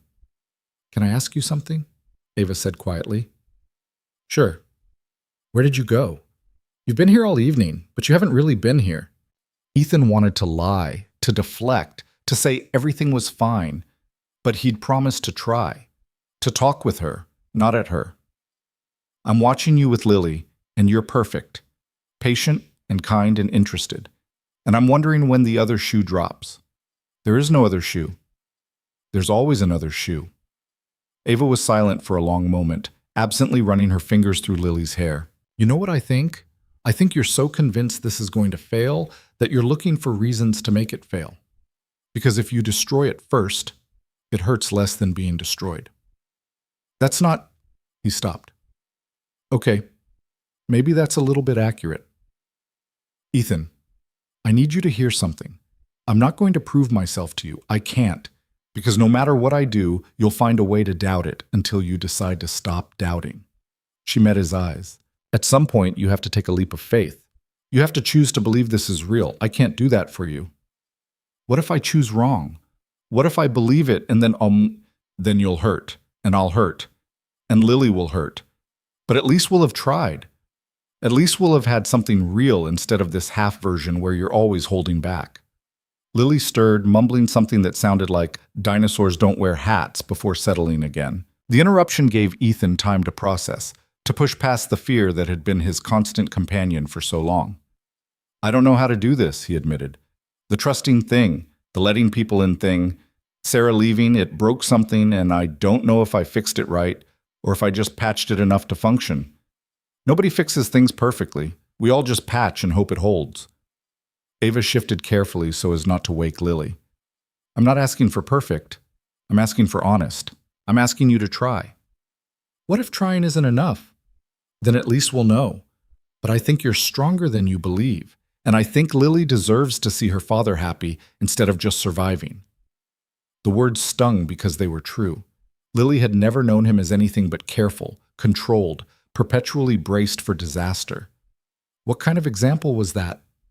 He stood up, crossing to the couch, and carefully lifted Lily into his arms. She mumbled a protest but didn't wake, her head heavy on his shoulder. We should go, he said. Ava stood too, walking them to the door.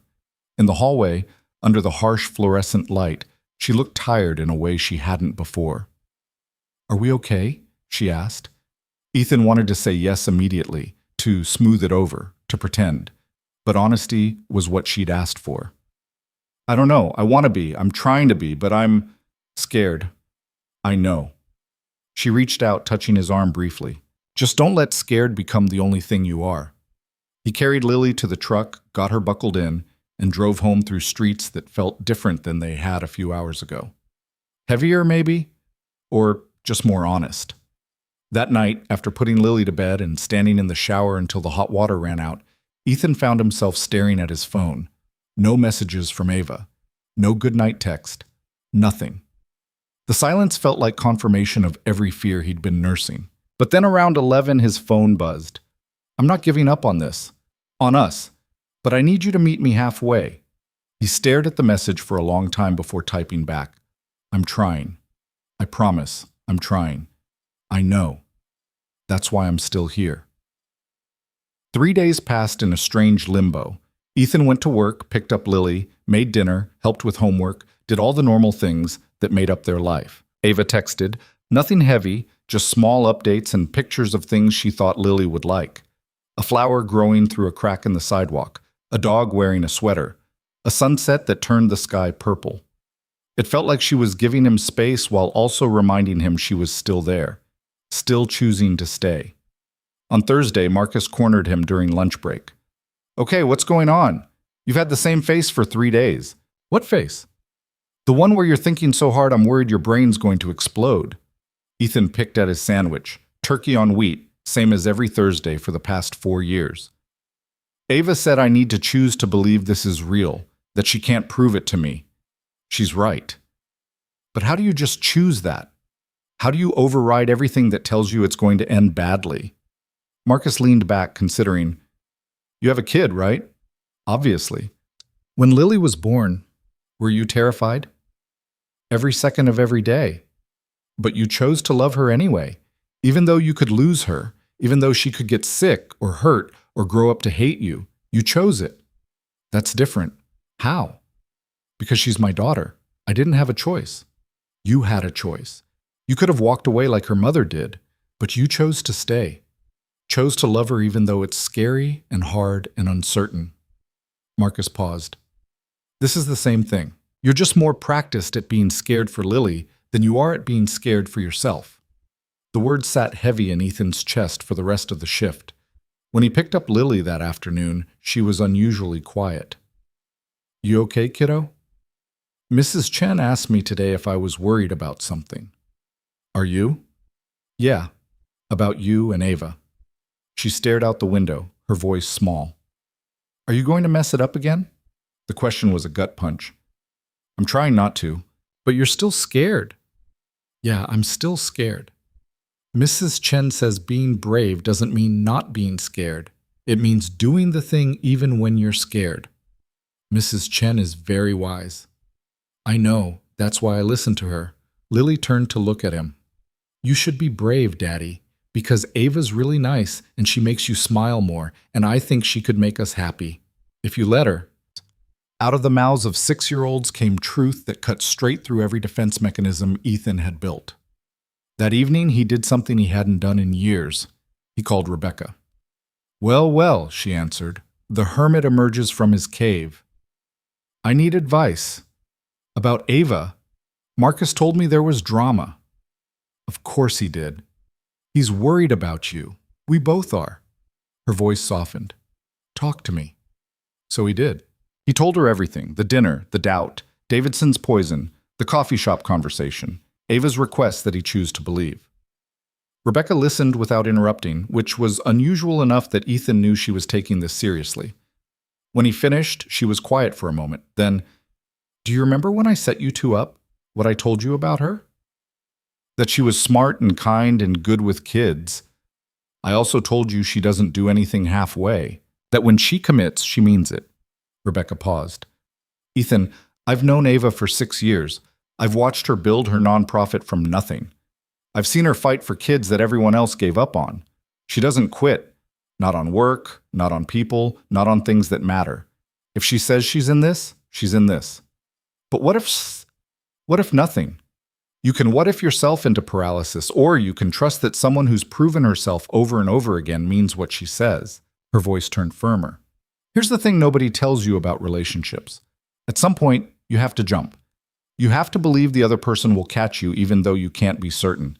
And if you're not willing to jump, you're not really in it. You're just standing on the edge, pretending. After they hung up, Ethan sat with those words. Standing on the edge, pretending. That's exactly what he'd been doing. 1 foot in, 1 foot out, ready to run the moment things got difficult. The next morning, he called Ava. Hey, she answered, and he could hear surprise in her voice. Are you free tonight, after Lily goes to bed? I can be. Why? I want to show you something. Can you come over around 9? Mysterious. Should I be worried? No, maybe. I don't know. He took a breath. Just trust me? There was a pause, then, okay. I trust you. Those 3 words carried more weight than they should have. After they hung up, Ethan spent the day planning, which mostly involved cleaning the apartment until it looked presentable and having a minor crisis about whether this was a terrible idea. Marcus caught him organizing the spice cabinet, which he never did, and just shook his head. You're really doing this? I think so. Maybe. Is it stupid? Probably, but that's what makes it brave. Lily noticed the frantic energy when he picked her up. Why are you being weird? I'm not being weird. You alphabetized the cereal boxes. That's weird. That's organizational efficiency. It's weird. She studied him. Is Ava coming over? Later, yeah. After bedtime. Lily's face lit up. Are you going to tell her you love her? What? No, where did that come from? Mrs. Chen says when people clean the house before someone visits, it means they care a lot. And you cleaned really hard. Mrs. Chen needs to mind her own business. She says that's what friends do, not mind their business. By 8:45, Lily was in bed, protesting but tired enough that the protest was half-hearted. By 8:50, Ethan was pacing. By 9, he was standing at the window, watching for Ava's car, wondering if he was about to make a huge mistake. She knocked at 9:03, and when he opened the door, she was holding 2 cups of coffee. I figured if you're keeping me up past bedtime, I'd need caffeine. Smart. She stepped inside, looking around with open curiosity. I like it. It's very you. Small and worn out? Lived in, loved, real. She set down the coffee, turning to face him. So what's this mysterious thing you wanted to show me? Ethan's heart was hammering so hard he was sure she could hear it. Come here. He led her to the kitchen, where he'd set up his laptop on the small table. The screen showed a document, a budget spreadsheet he'd been working on for the past 3 hours. I don't understand, Ava said. This is every dollar I make, where it goes, what it covers, what's left over, which is usually nothing. He pulled up another tab. This is Lily's school fund. I've been putting away $20 a month for 4 years. It's not much, but it's something. Ethan, wait, let me finish. He pulled up a third document, a list of dates and events. This is everything we've done together. Every text, every conversation, every moment. I've been keeping track because Because I needed to see the pattern, to prove to myself that it was real. Ava's expression had shifted to something he couldn't read. Why are you showing me this? Because you asked me to meet you halfway, to choose to believe this is real. And I realized I've been asking you to prove yourself while keeping everything about my life hidden. That's not halfway. That's not even close. He turned to face her fully. So this is me. This is my life. No filters, no pretending I have it more together than I do. This is what you're signing up for if you stay. A guy who budgets down to the penny, who can't afford spontaneous anything, who comes with a kid and debt and a truck that barely runs. Ethan, I'm not asking you to save me. I'm not a project that needs fixing. I've built a life, and it's not fancy, but it's ours. Lily's and mine. And if you want to be part of it, really part of it, this is what that looks like. He gestured at the screen, at the apartment, at everything. This is the truth. Ava stared at him for a long moment. Then she started to laugh. Not cruel or mocking, but something that sounded almost like relief. What? Ethan asked, defensive. You showed me a spreadsheet. As a grand romantic gesture, you showed me a budget spreadsheet. Yeah, I did. Is that stupid? It's the most honest thing anyone's ever done for me. She stepped closer, her eyes bright. Do you know what I see when I look at this? Not someone who's broke, someone who's responsible, someone who prioritizes his kid over everything, someone who's built something stable from nothing. She touched the laptop screen lightly. This is impressive. It's a mess. It's real, and real is what I asked for. She looked at him. Thank you for trusting me enough to show me. I'm still scared, he admitted. I know, but you showed up anyway. That counts for everything. They stood in the small kitchen, close enough to touch but not touching, and Ethan felt something shift. Not the fear disappearing, he didn't think that would ever fully go away, but the certainty that he could carry it without letting it control him. I want this to work, he said quietly. I want to believe it can. Then believe it. Choose it. Every day, choose it, even when it's scary. What if I mess up again? Then you'll apologize and we'll figure it out. That's what people do when they care about each other. She reached out, taking his hand. I'm not expecting perfection, Ethan. I'm expecting effort. And you're giving me that. From down the hall came a small voice. Are you kissing?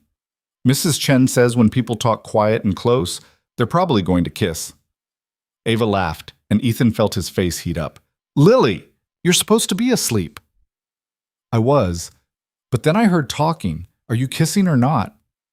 Go back to bed. That's not an answer, Ava called out. Not yet, sweetheart, but maybe soon. Good. You should. He needs more kissing in his life. Mrs. Chen says, Lily! Footsteps retreated down the hall, followed by a door closing with exaggerated loudness. Ethan covered his face with his free hand. I'm sorry. She has no boundaries. She's perfect. And she's right. You probably do need more kissing in your life. Ethan lowered his hand, looking at Ava. Is that an offer? Maybe. Are you accepting? He thought about Davidson's warnings, about Sarah's abandonment, about every reason to protect himself, to hold back, to stay safe. Then he thought about Lily's drawing, 3 stick figures holding hands, about Marcus saying anything worth doing is scary, about Rebecca telling him to jump, about Ava standing in his kitchen, looking at his messy life, and choosing to stay anyway. Yeah, he said, I'm accepting. She kissed him then, soft and careful and real. And for the first time in 4 years, Ethan let himself believe that maybe, possibly, this could be okay, that maybe choosing to try was enough. When they pulled apart, Ava was smiling. That wasn't so bad, was it? Terrifying, but good. Most good things are both. They talked until after midnight, drinking the coffee she'd brought, Ethan showing her more of his life, Lily's artwork on the fridge, the books they read together, the small routines that made up their days. Ava shared more about her childhood, about the foster homes and the nonprofit, and the way she'd built herself into someone who helped instead of hurt. When she finally left, standing in the doorway, she kissed him again. I'll see you tomorrow? If you want. I'll always want. She paused. Thanks for jumping. Thanks for catching me. After she left, Ethan stood in his quiet apartment, listening to the familiar sounds, the hum of the refrigerator, the distant traffic, Lily's soft breathing from her room. Everything was the same as it had been a few hours ago, but everything was different too. He checked on Lily and found her sprawled across her bed, rabbit clutched tight, definitely not asleep. "I know you're awake." One eye opened. "Did you kiss?" "Yes." "Good. You needed that." Both eyes open now. "Do you feel better?" "Yeah, kiddo. I do." "Good. Because I like when you're happy instead of frowny. And I like Ava. And I think maybe we could be a family. The three of us." She yawned. "Mrs. Chen says family is the people who choose to love you, not just the people you're related to." Ethan sat on the edge of her bed, smoothing her hair back. "Mrs. Chen is right." "I know, I keep telling you that." Her eyes were already drifting closed. "Love you, Daddy." "Love you too, Lil." He watched her fall asleep for real this time. Her face relaxed, peaceful in a way that made his chest ache. This kid who'd been through so much, who'd never known her mother, who deserved every good thing the world had to offer, she believed. She chose to hope, to trust, to love, without reservation.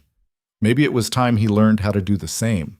The next 3 weeks felt like learning to breathe underwater, necessary and terrifying and somehow possible all at once.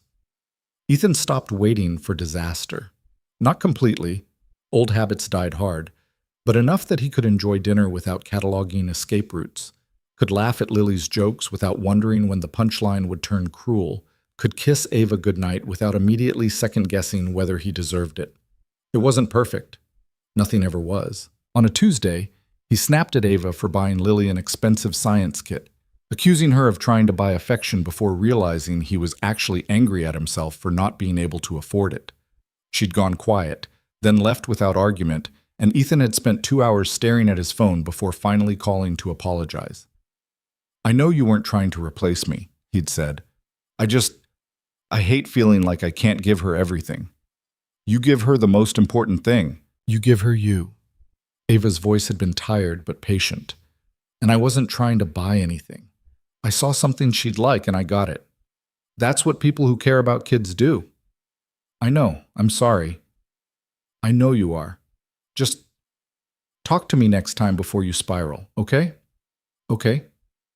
On a Thursday, Ava canceled their plans because of a work crisis, a funding deadline she'd forgotten about, and Ethan had felt the old fear creep back in. "This is where it starts," the voice whispered. The excuses, the distance, the slow fade. But then she'd shown up at midnight with Thai food and exhausted apologies, and they'd eaten cold pad Thai on his couch while she explained the grant application process, and he'd pretended to understand nonprofit bureaucracy. "You could have just rescheduled," he'd said. "I didn't want to.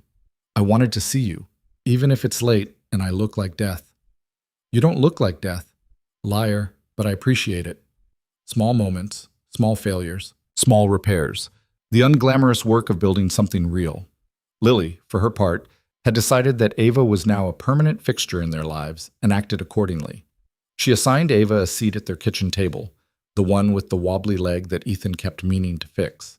She made Ava a name tag for their apartment door, spelled Ava in purple crayon with hearts dotting the A's.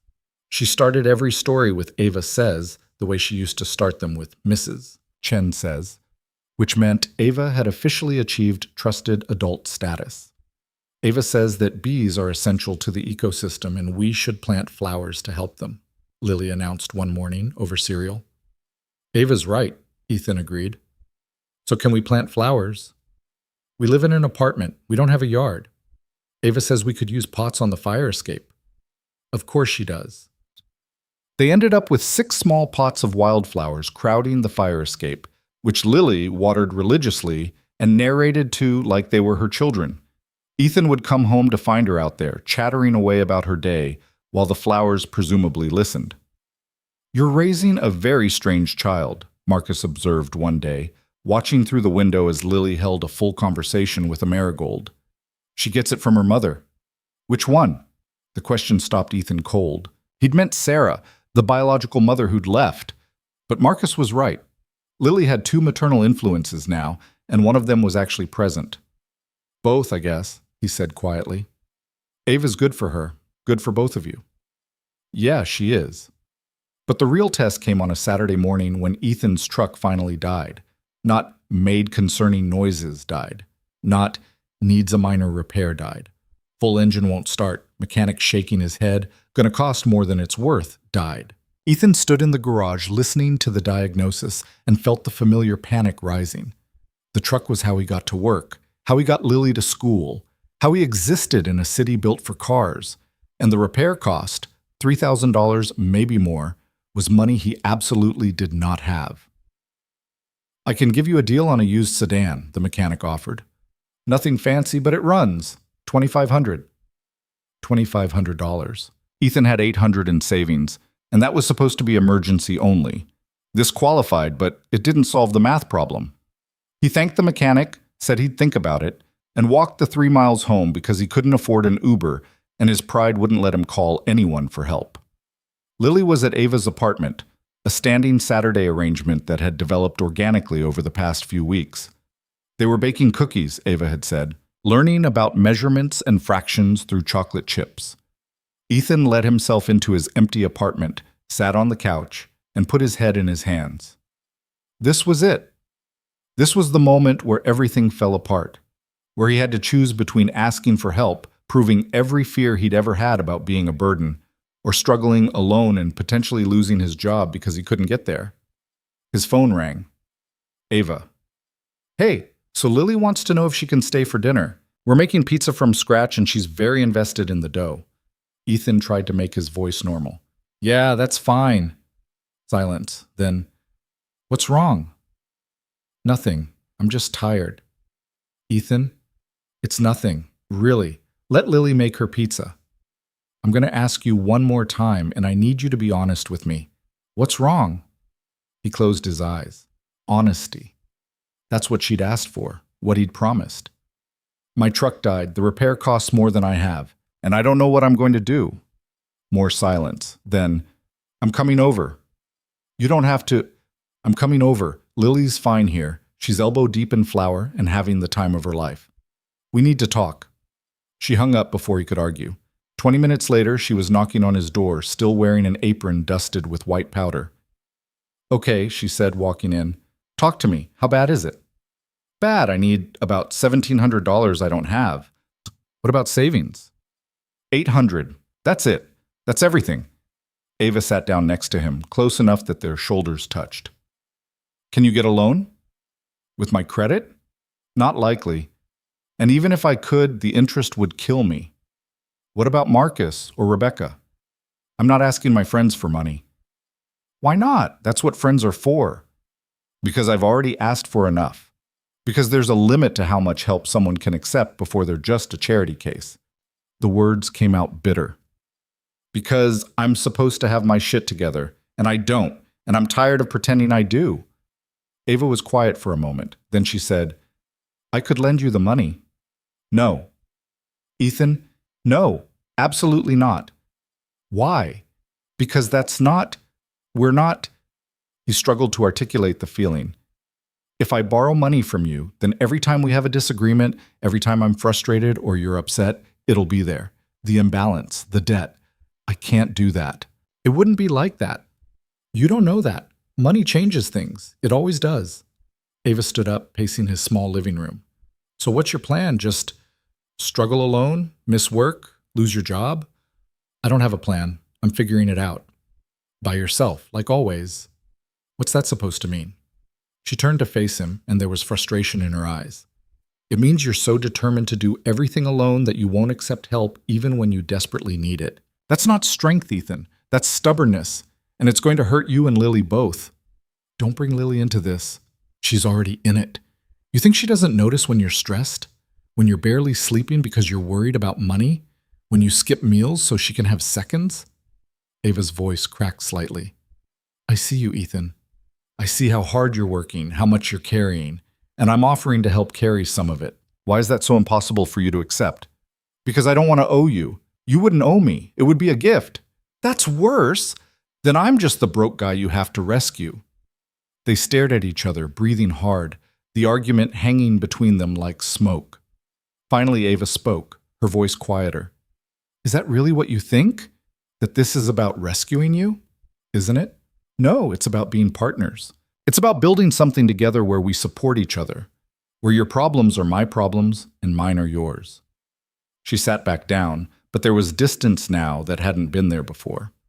But if you can't see it that way, if you're going to treat every offer of help as an insult to your pride, then I don't know how this works.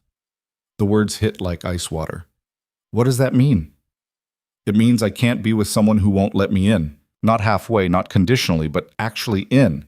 All the way. Her eyes were bright with unshed tears. I'm not asking you to be perfect or have everything figured out. I'm asking you to trust me enough to be vulnerable, to need me sometimes, to let me help without treating it like failure. I do trust you. Do you? Because it feels like you're still waiting for me to leave, like you're keeping one foot out the door so it hurts less when I go. And I'm exhausted, Ethan. I'm exhausted from trying to prove I'm staying when you're determined not to believe it. The truth of her words cut deep. She was right. Even after everything, the spreadsheet, the kiss, the promises, he'd still been holding back, still been protecting himself at her expense. I'm scared, he admitted, his voice barely above a whisper. I'm scared that if I need you too much, you'll realize I'm not worth the effort, that I'll become a burden instead of a partner. And I'm scared that no matter what I do, it won't be enough to convince you that you're worth loving. Ava wiped at her eyes angrily. I can't fight both your demons and mine. You have to meet me halfway. I don't know how. Yes, you do. You let me help with the truck. You say thank you instead of making it weird. You trust that I'm offering because I want to, not because I pity you. She stood up again. And then next time I need help, because I will, eventually, you help me back. That's how partnerships work. Ethan sat with that, feeling something shift in his chest. All this time, he'd been so focused on what he couldn't provide that he'd never considered what he could. That maybe Ava needed him too, just in different ways. That receiving help wasn't weakness, it was trust. Okay, he said finally. Okay, what? Okay, I'll accept the help. For the truck. He met her eyes. Not as a loan, as a gift. And when you need something, anything, I'll be there. That's the deal. Ava's expression softened. That's the deal. I'm still terrified. I know, but you're doing it anyway. She sat back down, closer this time. That's all I'm asking. They sat in silence for a while, the argument's energy dissipating into something quieter. Finally, Ethan spoke. I'm sorry for making this harder than it needs to be. I'm sorry, too, for pushing when you weren't ready. No, you were right to push. I needed it. He took her hand, threading their fingers together. Thank you for not giving up on me. I told you I don't do things halfway. She squeezed his hand. You're stuck with me now. That doesn't sound so bad. Later that evening, after Ava had gone back to her apartment to retrieve Lily and the promised pizza, the three of them ate dinner at Ethan's wobbly kitchen table. Lily, covered in flour and sauce, narrated the entire pizza-making process in excruciating detail. And then the dough got stuck to the ceiling, but Ava said that's normal, and we just got it down and kept going. The dough got stuck to the ceiling? Ethan looked at Ava. There was an incident with the tossing. We don't need to discuss it. I want to discuss it. We really don't. Lily giggled, delighted by this glimpse into Ava's imperfection. She's not good at the spinny part. The spinny part is harder than it looks, Ava defended. Watching them bicker good-naturedly, Ethan felt something settle in his chest. This was what family looked like. Not perfect, not without struggle, but real and present and willing to stay. After dinner, while Lily was brushing her teeth, Ava pulled out her phone. I'm transferring the money now for the truck. You don't have to. Ethan. Right, thank you, I mean it. She nodded, typing quickly. Done. The mechanic's name? He gave her the information, watching her handle it with efficient competence that would have intimidated him a month ago, but now just felt reassuring. He'll call you Monday to schedule the repair, she said. Should be done by Wednesday. What do I do until then? I'll drive you to work and pick up Lily from school. We'll figure it out. That's a lot of driving. That's what partners do. There was that word again. Partners. Not savior and saved, Not benefactor and charity case. Just two people choosing to share the load.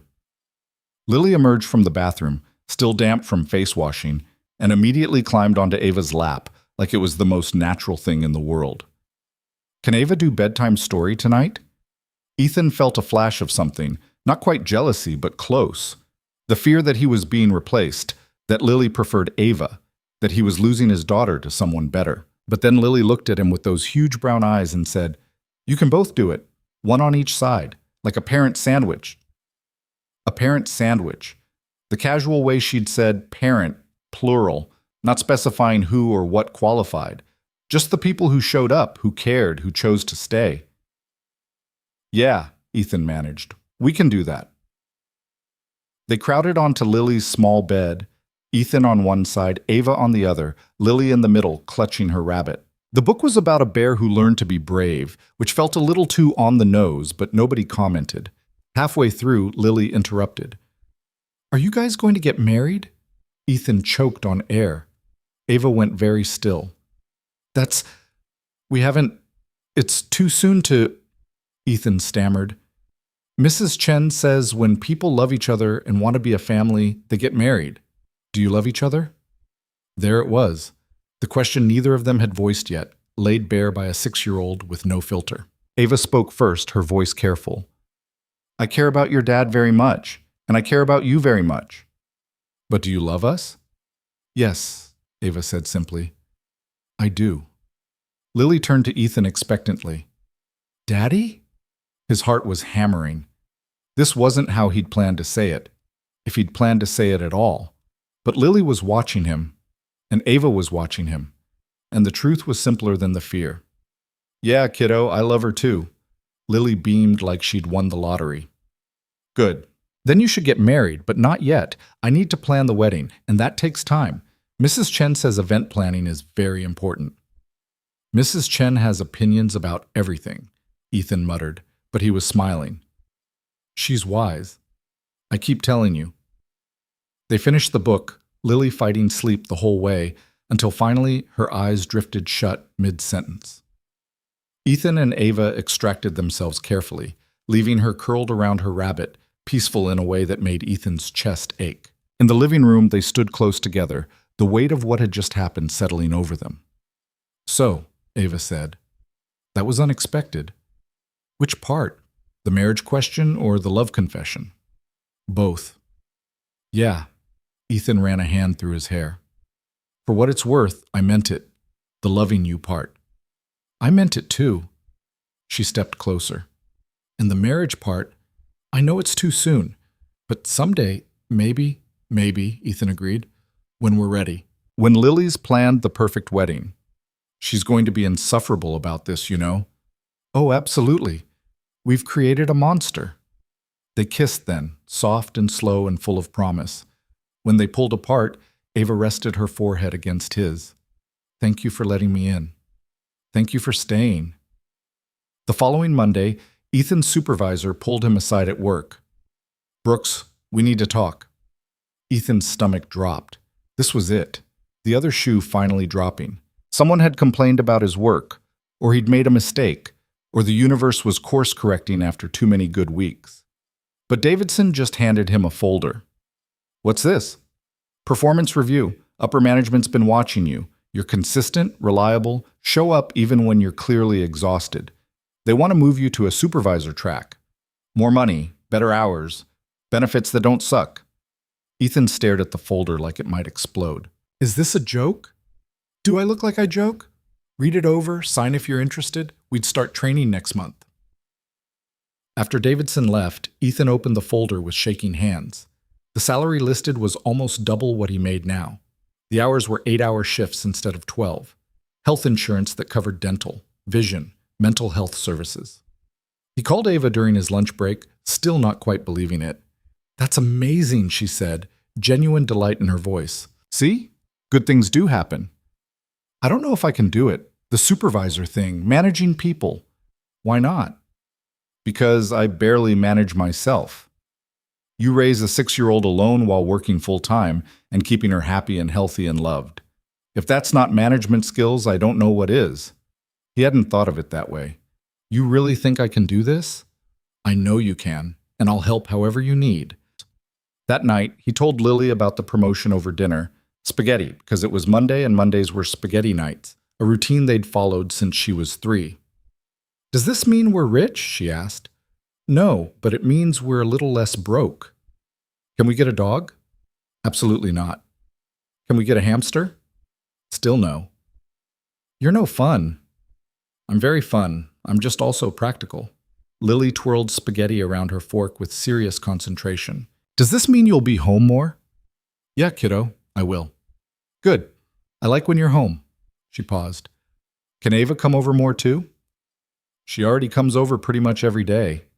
I know, but can she come over more anyway? Ethan laughed. I'll ask her.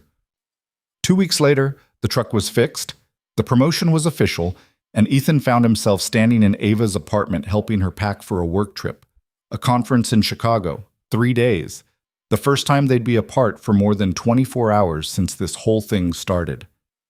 You're going to be fine, Ava said, watching him fold her shirts with unnecessary precision. I know. You're freaking out. I'm not freaking out. You're folding clothes like you're defusing a bomb. He set down the shirt. Okay, maybe I'm a little freaked out. Because I'm leaving for 3 days? Because I'm not used to missing people. And I'm going to miss you. And that's weird. Ava crossed to him, wrapping her arms around his waist. It's not weird. It's normal. I'm going to miss you too. Yeah? So much. I'm going to be that person on the conference call thinking about what her boyfriend and his daughter are having for dinner. Probably spaghetti. It's Monday. See? I knew that. That's how integrated I am into your life. They stood like that for a moment, swaying slightly in the afternoon light filtering through her windows. Then Lily's voice came from the living room where she was supposedly watching TV.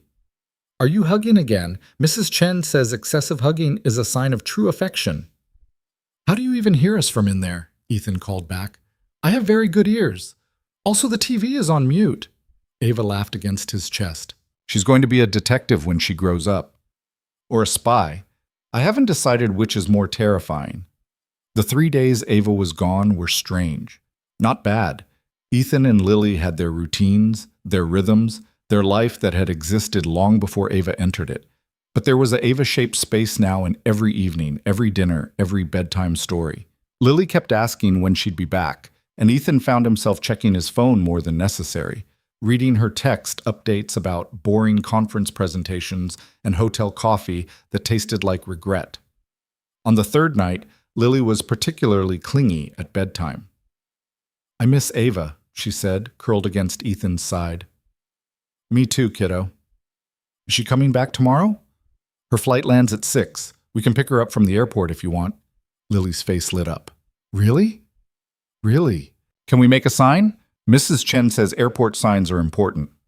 So they made a sign, purple poster board with Welcome Home Ava, in Lily's careful letters, decorated with flowers and what might have been butterflies or possibly very abstract birds. At the airport the next evening, they stood in arrivals with a cluster of other people waiting for loved ones. Lily held the sign above her head, scanning every face that came through the doors. When Ava finally appeared, pulling a small suitcase, looking tired but brightening immediately when she saw them, Lily shrieked and ran forward, nearly knocking her over. You're back! I'm back, Ava confirmed, hugging her tight. I missed you so much. We made a sign. I see that. It's beautiful. Ethan approached more slowly, suddenly shy. 3 days shouldn't have felt like forever, but they had. Ava looked up at him over Lily's head, and something passed between them, recognition, relief, the simple truth that they'd both felt the absence. Hey, he said. Hey yourself. They kissed briefly, conscious of Lily still attached to Ava's waist, and then Ava pulled back to really look at him. You okay? Better now. You? Same. Lily insisted on telling Ava everything that had happened in 3 days. In excruciating detail, most of it involving what Mrs. Chen had said about various topics. By the time they got back to the apartment, Ava was laughing, and Ethan was wondering if 6-year-olds ever ran out of words. After Lily was asleep, they sat on the couch together, Ava's head on Ethan's shoulder. I was thinking, she said quietly. About? About how this feels like home, being here with you two. Yeah? Yeah, and I was thinking maybe, eventually, I could make it official. Not right away, but someday. Maybe move in, combine the apartments, or find a bigger place together. Ethan's heart did something complicated in his chest. That's a big step. I know. That's why I said eventually. Not tomorrow, but someday, when we're ready. She tilted her head to look at him. What do you think? He thought about Lily's drawing still on the refrigerator, 3 stick figures holding hands. He thought about parent sandwiches and bedtime stories and how natural it had felt to say we instead of me. I think someday sounds good, he said. I think someday sounds really good. 6 months later, on a Saturday that started with Lily spilling orange juice all over the kitchen floor and ended with a sunset that painted the whole sky pink, Ethan found himself in a community center watching Ava give a presentation to a room full of underprivileged kids about educational opportunities. Lily sat next to him, swinging her legs and whispering commentary about everything. Ava's really good at talking to people. She is. Do you think I could do that when I grow up? I think you could do anything you want. Even be president? Even that. Good. Because Mrs. Chen says the world needs more leaders who actually care about people. On stage, Ava was showing photos of kids who'd gone through her program, kids who'd gotten scholarships, who'd graduated college, who'd broken cycles of poverty through education and support. She spoke with passion and conviction, and Ethan felt something swell in his chest that was bigger than love, bigger than pride. It was gratitude. For this woman who'd chosen him and Lily, who'd pushed through his fear and stubbornness, who showed up every day and chose them again. After the presentation, Lily ran up to Ava, demanding to know if she could help with the next event. You want to volunteer? Ava asked. Yes, I can hand out papers. I'm very good at that, Mrs. Chen says I have excellent organizational skills. Then I would love your help. Watching them plan together, Ethan felt Marcus come up beside him. You look different, Marcus observed. Different how? Happy. Actually happy. Not just functional. Ethan couldn't argue with that. Yeah, I am. Good. You deserve it. Marcus paused. Both of you do. All 3 of you. On the drive home, Lily fell asleep in the back seat, and Ethan and Ava talked quietly about nothing important, work schedules and grocery lists, and whether they needed to replace the coffee maker. Normal, domestic, beautifully mundane. At a red light, Ava reached over and took his hand. I love this, she said softly. What? This. All of it. The boring parts, the routine parts, the parts where nothing dramatic happens, and we're just living. Yeah, Ethan agreed. Me too. The light turned green. They drove on. That night, after putting Lily to bed, parent sandwich style, because she insisted, Ethan found himself on the fire escape with Ava, looking out at the city lights. The wildflowers Lily had planted were blooming, bright spots of color in the urban landscape. I've been thinking, Ethan said. Dangerous. About what you said. About moving in together. Ava turned to look at him. And I think we should do it. Not eventually. Soon. Like start looking for places next month soon. Really? Really? Lily already thinks you live here anyway. And I'm ready. For this to be permanent, for us to be a family, officially. Ava's eyes were bright. Are you sure? I'm terrified, he admitted, but I'm sure. Those aren't mutually exclusive anymore. She kissed him then, and it tasted like promise and possibility and all the futures they were choosing together. Okay, she said. Let's do it. 3 floors below, someone's music drifted up. A car alarm went off and quickly silenced. The city breathed its eternal rhythm, and Ethan Brooks, 32 years old, former skeptic of good things, father to a wise beyond her years 6-year-old, allowed himself to believe fully for the first time that happiness wasn't just a temporary accident. It was a choice, and he was choosing it. Every day, he was choosing it. 1 month later, they found a 3-bedroom apartment in a better neighborhood, nothing fancy but clean and safe with a small yard where Lily could plant more flowers. The rent was split between them, fair and equal, a partnership in every sense. The day they moved in, Marcus and Rebecca helped haul boxes while Lily directed traffic like a tiny general. That box goes in my room. Be careful. It has important things. What's in it? Marcus asked. Rocks. I collect them. Of course you do. By evening, surrounded by half-unpacked boxes and furniture that didn't quite fit right yet, they ordered pizza and ate sitting on the floor because the table wasn't assembled. This is chaos, Rebecca observed. This is home, Lily corrected. Mrs. Chen says home is where your people are, not where your stuff is organized. Mrs. Chen is a philosopher, Ava said. I know, that's why I listened to her. After everyone left and Lily was asleep in her new room, still clutching her rabbit, some things never changed. Ethan and Ava stood in the living room looking at the disaster zone of their new life. We did it, Ava said. We did. Are you freaking out? A little. You? Terrified, but good terrified. Is there a difference? Yeah. Good terrified means you're doing something that matters. She leaned against him. This matters. Yeah, Ethan agreed. It really does. 6 months after that, on a Sunday morning that started with Lily making pancakes, badly but enthusiastically, and ended with all three of them covered in batter, Ethan found a drawing Lily had made. It was the same 3 stick figures, but more detailed now. The father figure had his characteristic worried eyebrows. The mother figure had long dark hair and a smile. The small figure in the middle had her arms spread wide, and above them in careful letters, My Family. Not Dad's girlfriend. Not someone who helps us. Family. Ethan showed it to Ava, who got that soft look she got whenever Lily did something particularly Lily. Can I keep this? She asked. It's yours. She made it for you. Ava held the drawing like it was precious, which it was. I never thought I'd have this. A family. Neither did I, not after Sarah. But we do now. Yeah, we do. That evening, after dinner, spaghetti, because it was Monday and some traditions were sacred, Lily made an announcement. I have something important to say. Ethan and Ava exchanged glances. Okay. Mrs. Chen says that when you love people, you should tell them.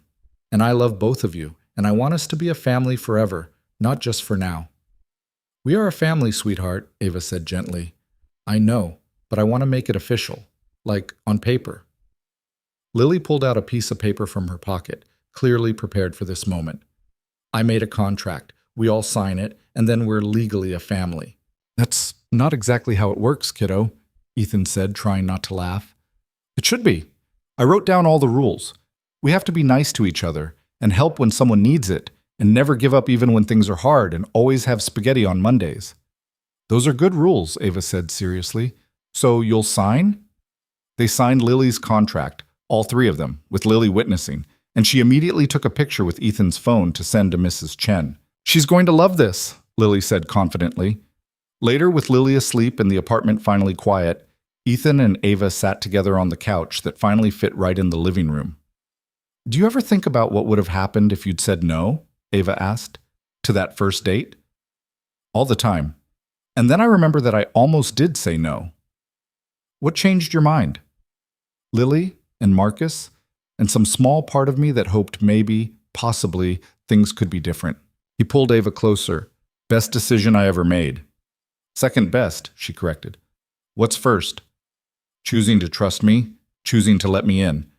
That was harder than just showing up. She was right. The blind date had been scary, but the vulnerability, the actual letting someone matter, that had been terrifying. Thank you, he said quietly. For what? For pushing, for staying, for not giving up when I was being an idiot. You weren't an idiot. You were scared. There's a difference. She kissed his temple.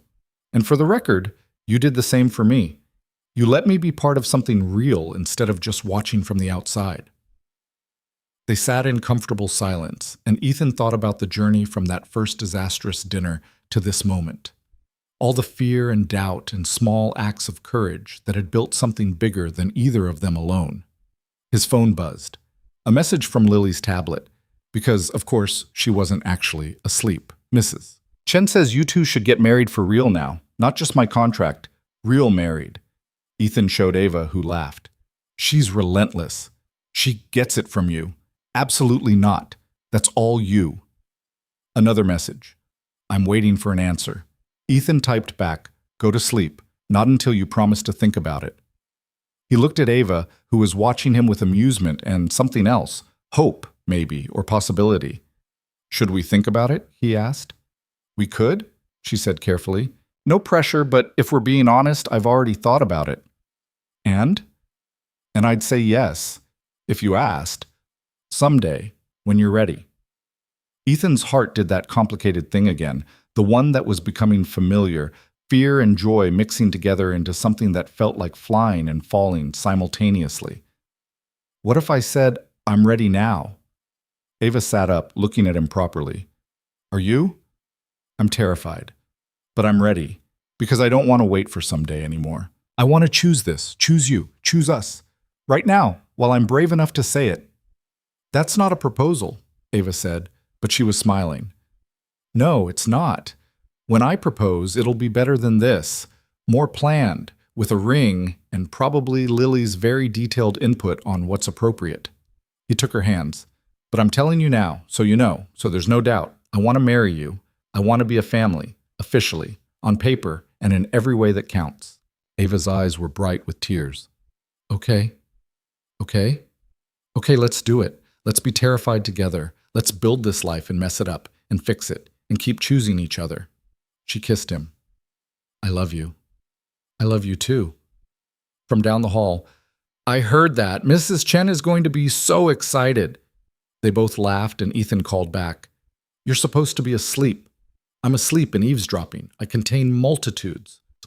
Later, much later, Ethan lay in bed listening to Ava breathe beside him and Lily's soft snoring from down the hall and felt something he'd never fully felt before. Peace. Not the absence of fear that would probably never fully go away, but peace in the knowledge that fear didn't have to win, that choosing to love someone, choosing to build a life together, choosing to believe in good things, that was braver than any protection he could build around his heart. The apartment settled around them, old wood creaking, pipes humming their familiar song. Somewhere outside, the city continued its endless motion, and inside this small pocket of space, 3 people who'd found each other against all odds slept soundly, dreaming of the future they were building together. Not perfect, not without struggle or doubt or the occasional disaster, but real, honest, theirs. And in the end, that was everything.